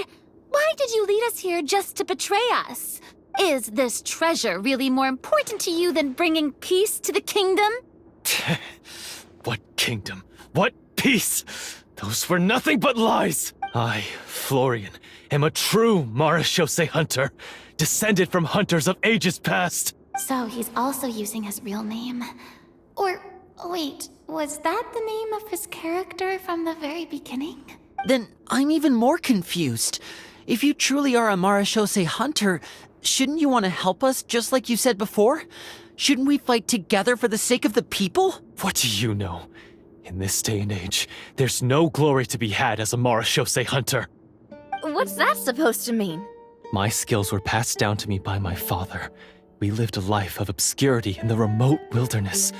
Still, he devoted everything he had to being a Marashose hunter. And what did he get in return? A life of poverty and pain, and a world that forgot all about him. When he died, not a single person came to mourn his passing. The Marashose hunters were the ones who saved this city. We're heroes. We deserved more recognition and respect than— Is he talking about how no one in the capital seems to remember the hunters and their legacy? I didn't expect the script to contain this level of social criticism. So that's why you want to take the treasure for yourself? You feel like you're owed fame and wealth? If you already knew where the treasure was located, why didn't you just come down here and take it? Because I still needed the final key. Only a true Marashose hunter is capable of passing through this final. As someone who sought to hurt others for his own gain, Florian lost that right long ago. Okay, but what is this treasure anyway? We've got all the keys, right? So can we just go in and take a look? You're sure you want to go in? We've been talking about it for so long. Of course we want to see what's inside. And we've already defeated Florian, right? So he won't try to take it from us anymore. Pesky brats. Watch yourself. Then let's open the door together. All right. Your choice of action is confirmed.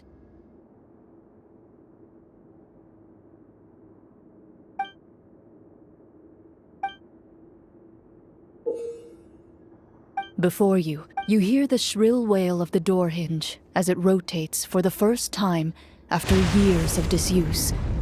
Almost like a sleeping giant letting out an extended yawn. You get the impression that the secrets buried behind this door might be just as heavy as the sound you just heard. It's open! Come on, let's go in! Paimon wants to see what's inside! Ooh, me too! Ugh, uncovering hidden treasure is the most exciting part of adventuring. What do we have here? Uh-huh. A stone tablet? And some shabby weapons? You call this a treasure vault? Looks more... Maybe the troop ran out of budget at the end? They provided a super immersive experience at the beginning only to drop the ball at the most important part? They could have at least filled this place with cardboard Mora or something. Wait, I get it now. Paimon, this is the real Marashose Hunter treasure. Huh? This is it? The Marashose Hunter treasure is just a stone slab and some broken swords? I can't believe it. I refuse to believe it! Whoa, are you okay? The Marashose hunter before you appears to suffer a serious mental breakdown. He needs to leave the room for a moment to collect himself. One of you seems to understand the significance of the treasure already. If the rest of you wish to follow suit, you may remain here in the meantime and explore your surrounding.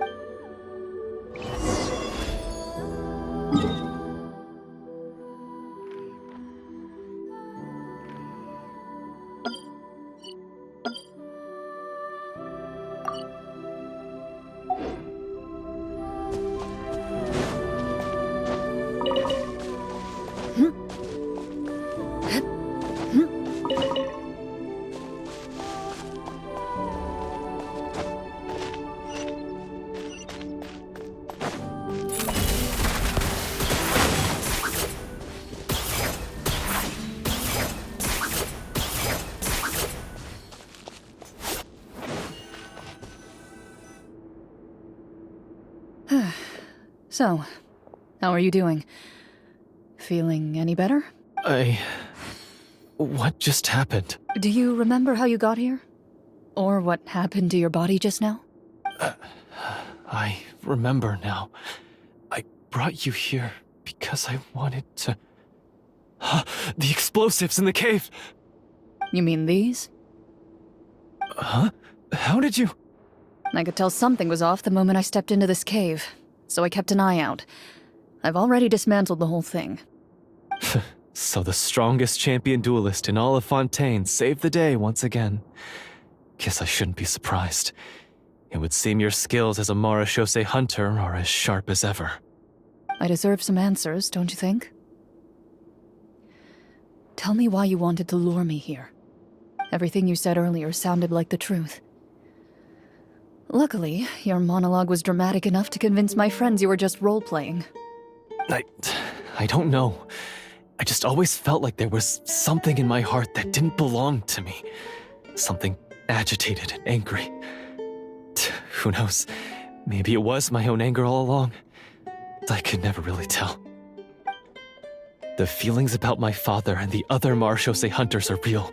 It just wasn't fair. I was angry, bitter that no one remembered them or praised their accomplishments. I don't know when it started, but at some point, my anger came to completely consume me. At that point, I remembered the legend my father used to tell me. The one about the treasure. But if the treasure was all you cared about, why plant all those explosives? Wouldn't they just destroy the treasure and bury you along with it? I can't remember. My head is a mess. It felt like there was this voice telling me to eliminate the hunters, but now it's gone. From your description, I suspect you were dealing with a devorator. Devorator? Oh, your master, your father, I mean, never talked about it?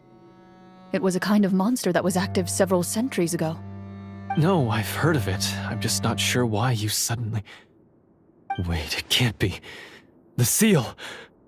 The seal? My family has served as marechaussee hunters for many generations. But the title and swordsmanship weren't the only things passed down over our line. There was a seal as well.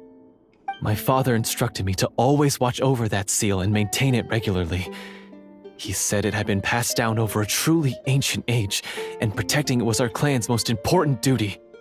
But I neglected that duty after he died. I finally decided to come down and check on it one day, and that's where my memories become fuzzy. The devorator would be a formidable adversary for any mortal being, even ones as capable as the hunters. If you lacked the power to completely destroy it, you could easily fall prey to its influence and corruption. In light of this, some marechaussee hunters chose to seal the devorator away, in the hopes that a permanent solution would come with the passage of time. I heard it has the power to amplify the obsessions and desires in people's hearts, to the point where they overtake you entirely. It would seem I'm not just lacking in skill with a blade, but in mental fortitude as well. And yet, you were able to retrieve 3 of the 4 keys. If I remember correctly, each was entrusted to a respected and capable hunter. How did you manage it? One of them belonged to my father, the second I stole from a different hunter, and the third was one that I snatched while the person was on the way home from the tavern. I nearly died in that alley. I know just how strong you are. It's as clear as day to everyone in Fontaine. I observed you from dusk to dawn, but could never find any opportunity to sneak up on you. I never even saw you drink a single glass of liquor. The only way I could think to obtain that last key was to lure you here using your hobby, and then... Oh, I get it now. That monster, it wanted to bury you here alongside the... I won't comment on anything else, but the script was good. Well, I did pour my heart and soul into it. The stories my father used to tell me about the glory of the heroic marechaussee hunters and how they came to be forgotten. It's more than just a story. Huh? You're proud to be a hunter. You're still holding onto that part of yourself, no matter how small. I have done so many despicable things. I have nothing to be proud of. Then explain the purpose of the evil sorcerer in your... Isn't he the true antagonist? The one who sought nothing but his own gain, and used the people as pawns to attain it? In your heart of hearts, he was the one you truly wanted to defeat. But I've already tainted my sword. I no longer have any right to... Wake up, Florian. Remember how you introduced yourself earlier. Do you really think the hunters acted out of a desire for honor and glory? Or to be loved and acknowledged by the people? What did your father teach you about our order? You do not wield your sword for yourself, but to protect those you serve. There's nothing special about a blade. It's the intentions of the wielder that matter above all else. Do you still not understand? Even after seeing the treasure for yourself? The contents of that room, they represent the true legacy the hunters left behind. You're right. I am a marechaussee hunter. It's time for me to redeem, no, to finally serve the people I vowed to protect all along. I wouldn't be so quick to push aside the need for redemption. I know. That's a charge I won't bother to defend myself against. Good.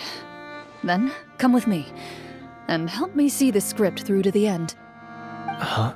See the script through to the end? But there's no more script left. Never finished it, huh? No, I mean, I wrote the script with the sole purpose of luring you all here. There was no reason to write beyond this point. Then we'll just have to keep writing it. The evil sorcerer still needs to be defeated. You mean the Devorator? Are you saying I have to make up the rest of the script as we go along? Is that really so hard? You've already written most of it. Surely you can write an ending where the hunters win and justice prevails. I'll be there to help you too. You aren't afraid your party will fall into danger? I know what my friends are capable of, and they're all quite skilled. Besides, I need their help. Then, are you going to tell them the truth about all this? I don't intend to spoil the fun. Sometimes, protecting dreams and fantasies is more important than exposing the truth. Don't you think? Ready.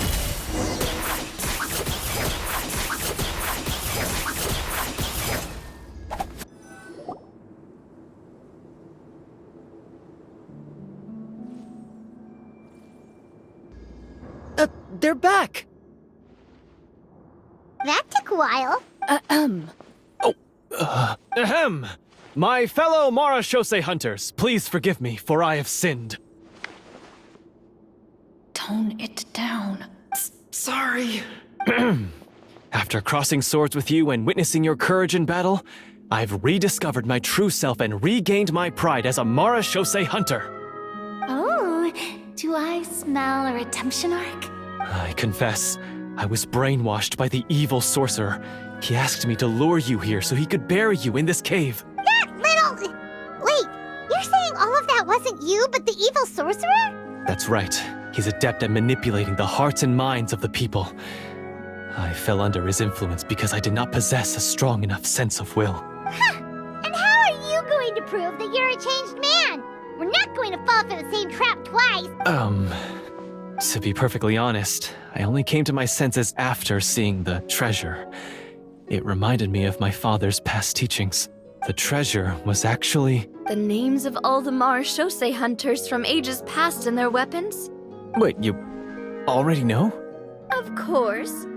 Don't underestimate a veteran role player's exploration skills.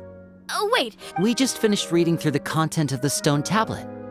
That tablet recorded the lives of some fascinating people.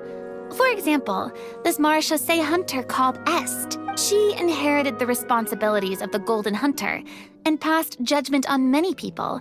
But in private, she had a very easygoing personality. Her favorite pastime was singing and dancing with her friends, and she was said to have a beautiful voice. So, she was just like you. Oh, you really think so? Well, when you put it that way, I suppose I also have a few things in common with this Walter. Working as an executioner, he supposedly used a countless number of tricks to confound his enemies in battle. Oh, if only I could have seen the feats of magic he pulled off back then. Their lives were all so exciting. You could write so many cool books about their accomplishments. How could they have all been forgotten? Because they chose to be. To hunt monsters that only appear in the shadows, you must also operate in the dark. To be a Marashose hunter is to willingly give up on wealth and fame.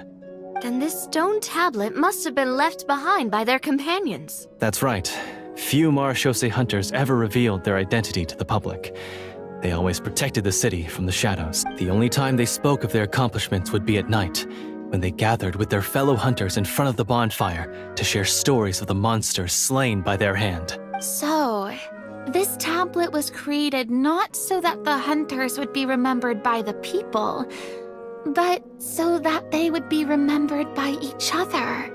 No wonder this place was so well hidden. You regard the stone tablet in solemn silence. The names of your comrades etched onto its surface serve as a reminder that you are never truly alone. The tablet proves that, although a hunter walks a shrouded path, it is not a solitary one. There will always be those who walk beside you, a fact that remains as true today as in ages long past. Their legacies shall continue to be passed down from generation to generation, as everlasting as the stone onto which their names are carved. Father, you once told me that I should seek out the treasure if I ever became lost. So this is what you wanted me to find.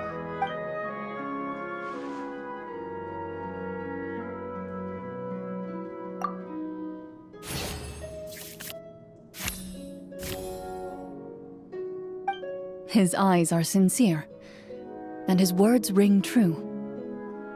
You can tell that every word he spoke just now came from the bottom of his heart. I implore you, everyone, please give me a chance to make up for all I've done. Allow me to fight alongside you and defeat the evil sorcerer that threatens the peace and prosperity of everyone in this kingdom.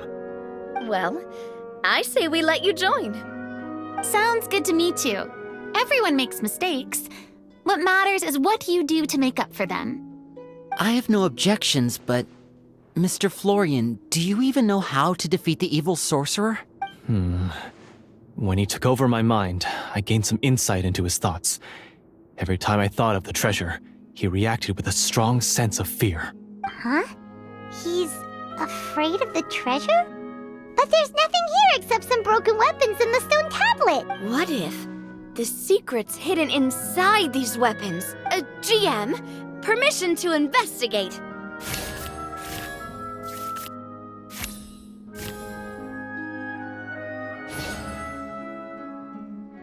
At first glance, the weapons appear absolutely ordinary.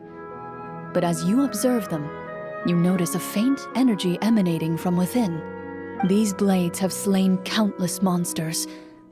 Though it's been a long time since they were used in battle, their edges remain sharp, as if they're simply waiting for the next worthy hunter to carry on their legacy. So basically, take these with us, right? I'll take this weapon, since it used to belong to Est. Maybe it'll find comfort in being held by someone who appreciates the arts. Ah, good idea. I'll take Mr. Walter's bow then, from one archer magician to another. Paimon's gonna pick a cool weapon too!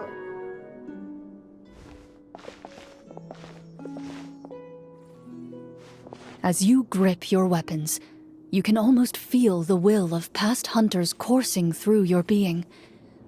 It's a feeling of courage, determination, a silent vow passed down from generation to generation that says, eradicate the monsters, no matter the cost.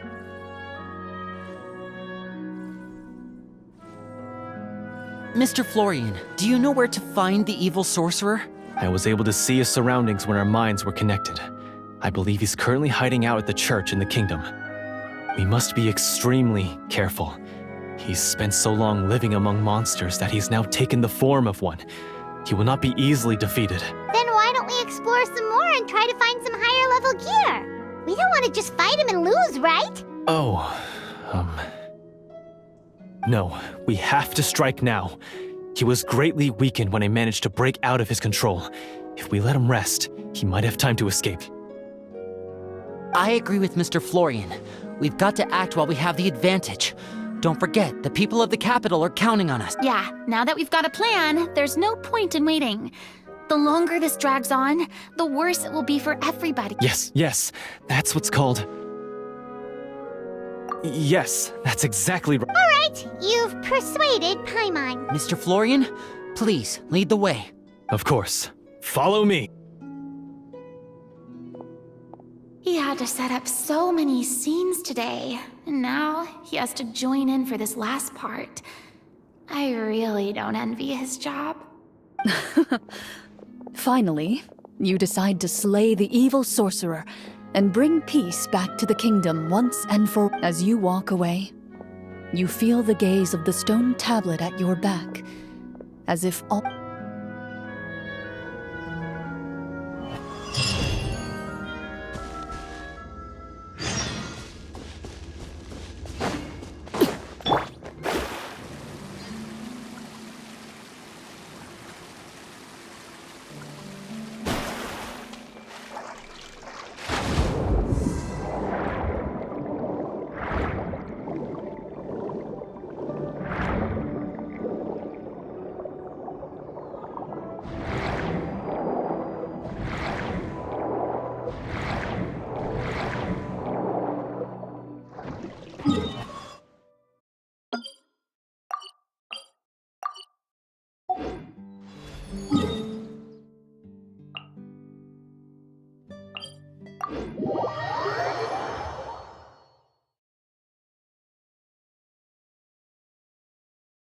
With rain this heavy, not only are the stars clouded, so too is my scryglass hazy.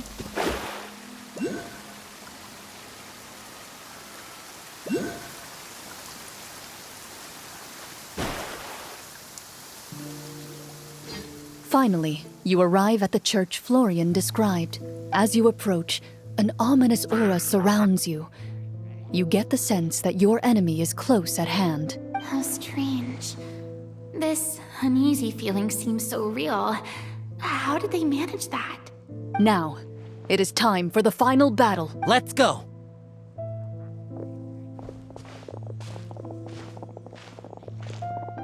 Florian, wait. What's wrong? I think you should wait outside.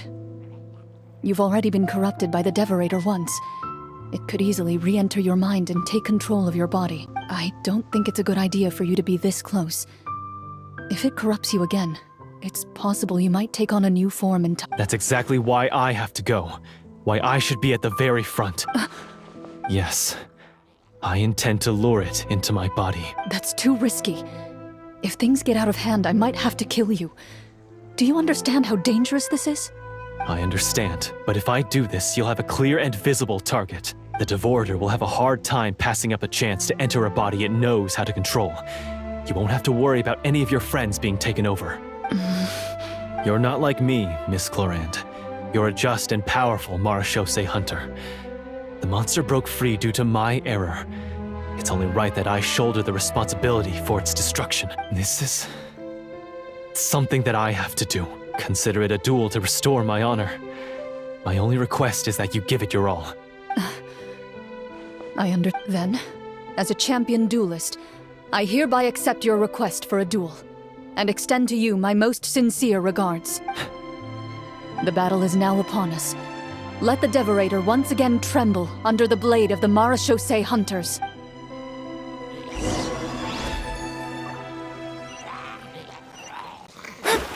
Delve into destiny!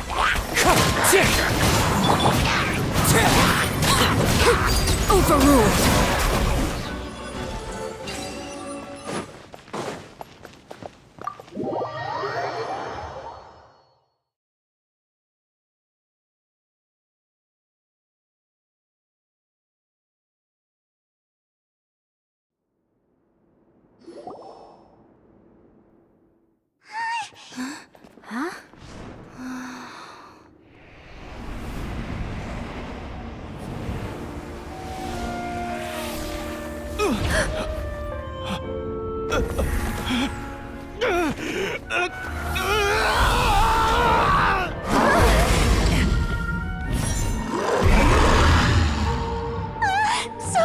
So lifelike!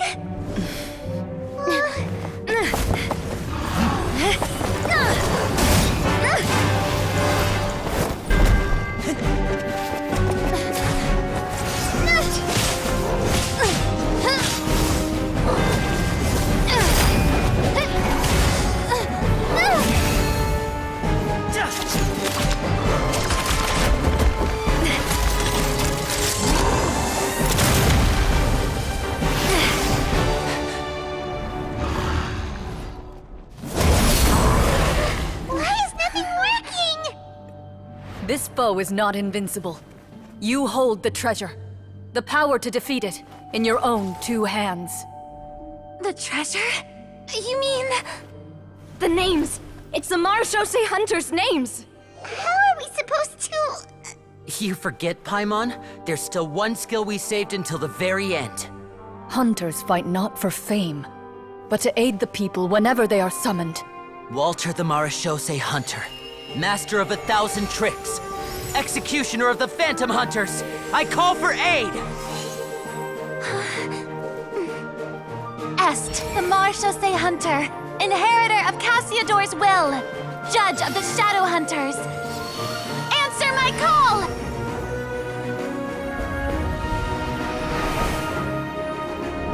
Petronia, protector of justice and order. The hunter I respect the most. Thank you for saving my friend, the best one I'll ever know. Please, lend us your strength!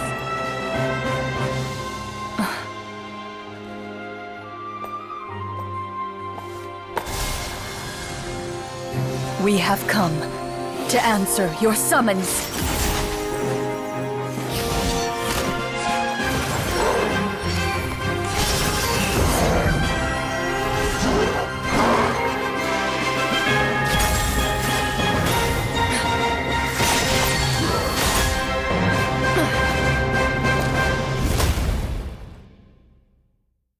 And so, the monsters were eradicated, and the sorcerer was defeated. Peace soon returned to the capital.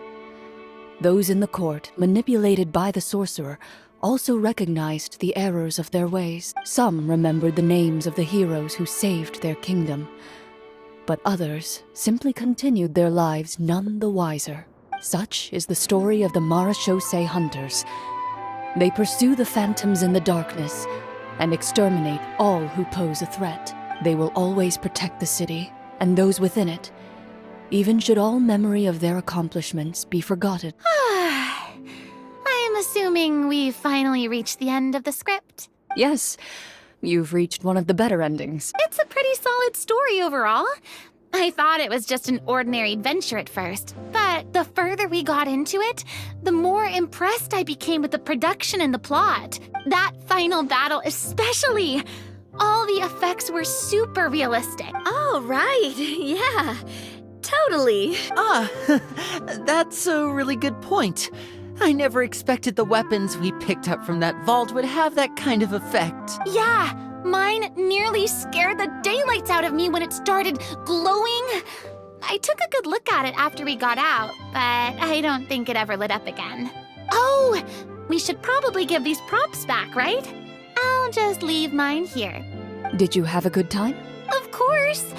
Let me know if another script like this comes around. Sure, no problem. Then I'll head back for now.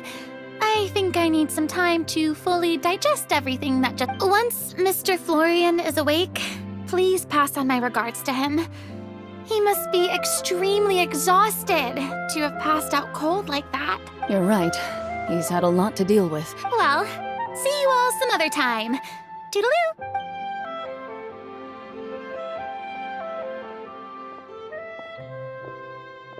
Okay, so, can I ask now, I think it should be fine, yeah. what in the world was going on back there? So you saw through all of that? That time in the cave when you told us to close our eyes, it'd be weirder if we didn't notice anything. I was dying of curiosity the entire time. I mean, you did a pretty bang-up job of pretending nothing had gone wrong. Farina actually looked like she thought all of it was planned. Guess none of us wanted to be the one to break the illusion. What are you all talking about? Oh, wait. Don't tell me Paimon never... Oh, this is all my fault. It's not too late to cover your ears. Here, Paimon, I'll do it for you. Bit late for that, don't you think? You're saying everything that happened back there wasn't actually part of the script? It's probably more accurate to say this was never a real scripted story to begin with. What? So loud. My head. Hey, you! Get up right now and explain yourself! No shaking, please! Oh, my head. Did Paimon just hear that right? You guys made up that whole last part on the spot? It's not nice to lie to people, but Paimon's got to admit, that was a really good story, Florian. Oh, and nice improvisation, Clorinde! Yeah, it was like watching a magician improvise a spectacular magic trick after forgetting an important prop. If Paimon knew something was wrong with that vault, she would have floated straight in the opposite direction. Everything was under control. As if you've ever described a situation as being out of control. I'm pretty sure any situation you consider to be easy to handle would scare a reasonable person half to death. Guess I'm just used to it. You must run into a lot of unexpected situations then. That explains why you're so good at coming up with things on the spot. As for you, Florian... I know there's no excuse for what I did. I'll turn myself into the guards at once, confess my crimes, and accept any punishment that comes my way. I would say you've already suffered more than enough. What? You may have been blinded by fame and fortune in the beginning, but your actions during the final battle had proven you to be a true Marechaussee hunter. You'll be far more used to the city above ground than below. Your job as a hunter is more important. But... Of course, you'll still need to take the keys and pay a personal visit to the 2 hunters you wronged. Prepare to accept any terms they give you as well. yeah. As far as I'm concerned, though, your showing in the duel was enough to prove your honor. Then I'll do exactly as you said. I'll go return those 2 keys right now. Thank you so much, everyone. I'll do my best to prove myself worthy of the second chance you've given me. I swear this on my name and honor as a Marechaussee hunter. Until we meet again, everyone.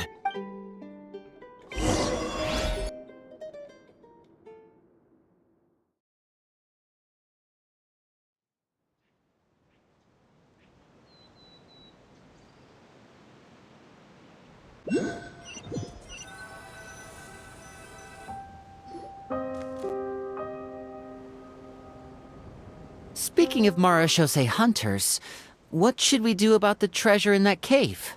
Leave it be. Are you sure? We could show it to people, make it so that the hunters are remembered. Don't you want that? No. Every name on that tablet made the same choice. All hunters know what the path entails. I am no exception. My identity as a Marechaussee hunter is not something I need people to remember. I wish only to be recognized as a champion duelist. Nothing more. That's certainly very different from the path of a magician. Still, I admire your decision. Wait! Paimon just remembered something. If there were no special effects involved, why did our weapons begin to glow during the battle? That's because the Marechaussee hunters of ages past would often imbue their weapons with special enchantments to suppress the monsters. Whenever a monster was nearby, their weapons would start to glow. Oh, so that's why they had an effect on that guy near the end. Well, I'm sure the summons were a part of it too. Oh? How so? This particular devorator probably hailed from the same era as the hunters we saw in the room. The names you recited all belonged to the bravest hunters. Countless monsters fell to their blades. That's likely why the devorator visibly reacted when you said them out loud. So the names held the power all along! Navia, everything you said during your summon. Huh? Oh, I meant what I said. I mean, it was true to my character, so yeah, I'm glad you heard it. Just don't make me repeat myself. It's embarrassing. I really appreciated those words. All right. Don't get all sentimental on me. Anyway, let's not talk about that anymore. I'm going to go on ahead. Don't fall too far behind now. She ran off! I should probably head back as well. This story was truly incredible. I might have to spend the whole night telling my siblings all about it. Goodbye.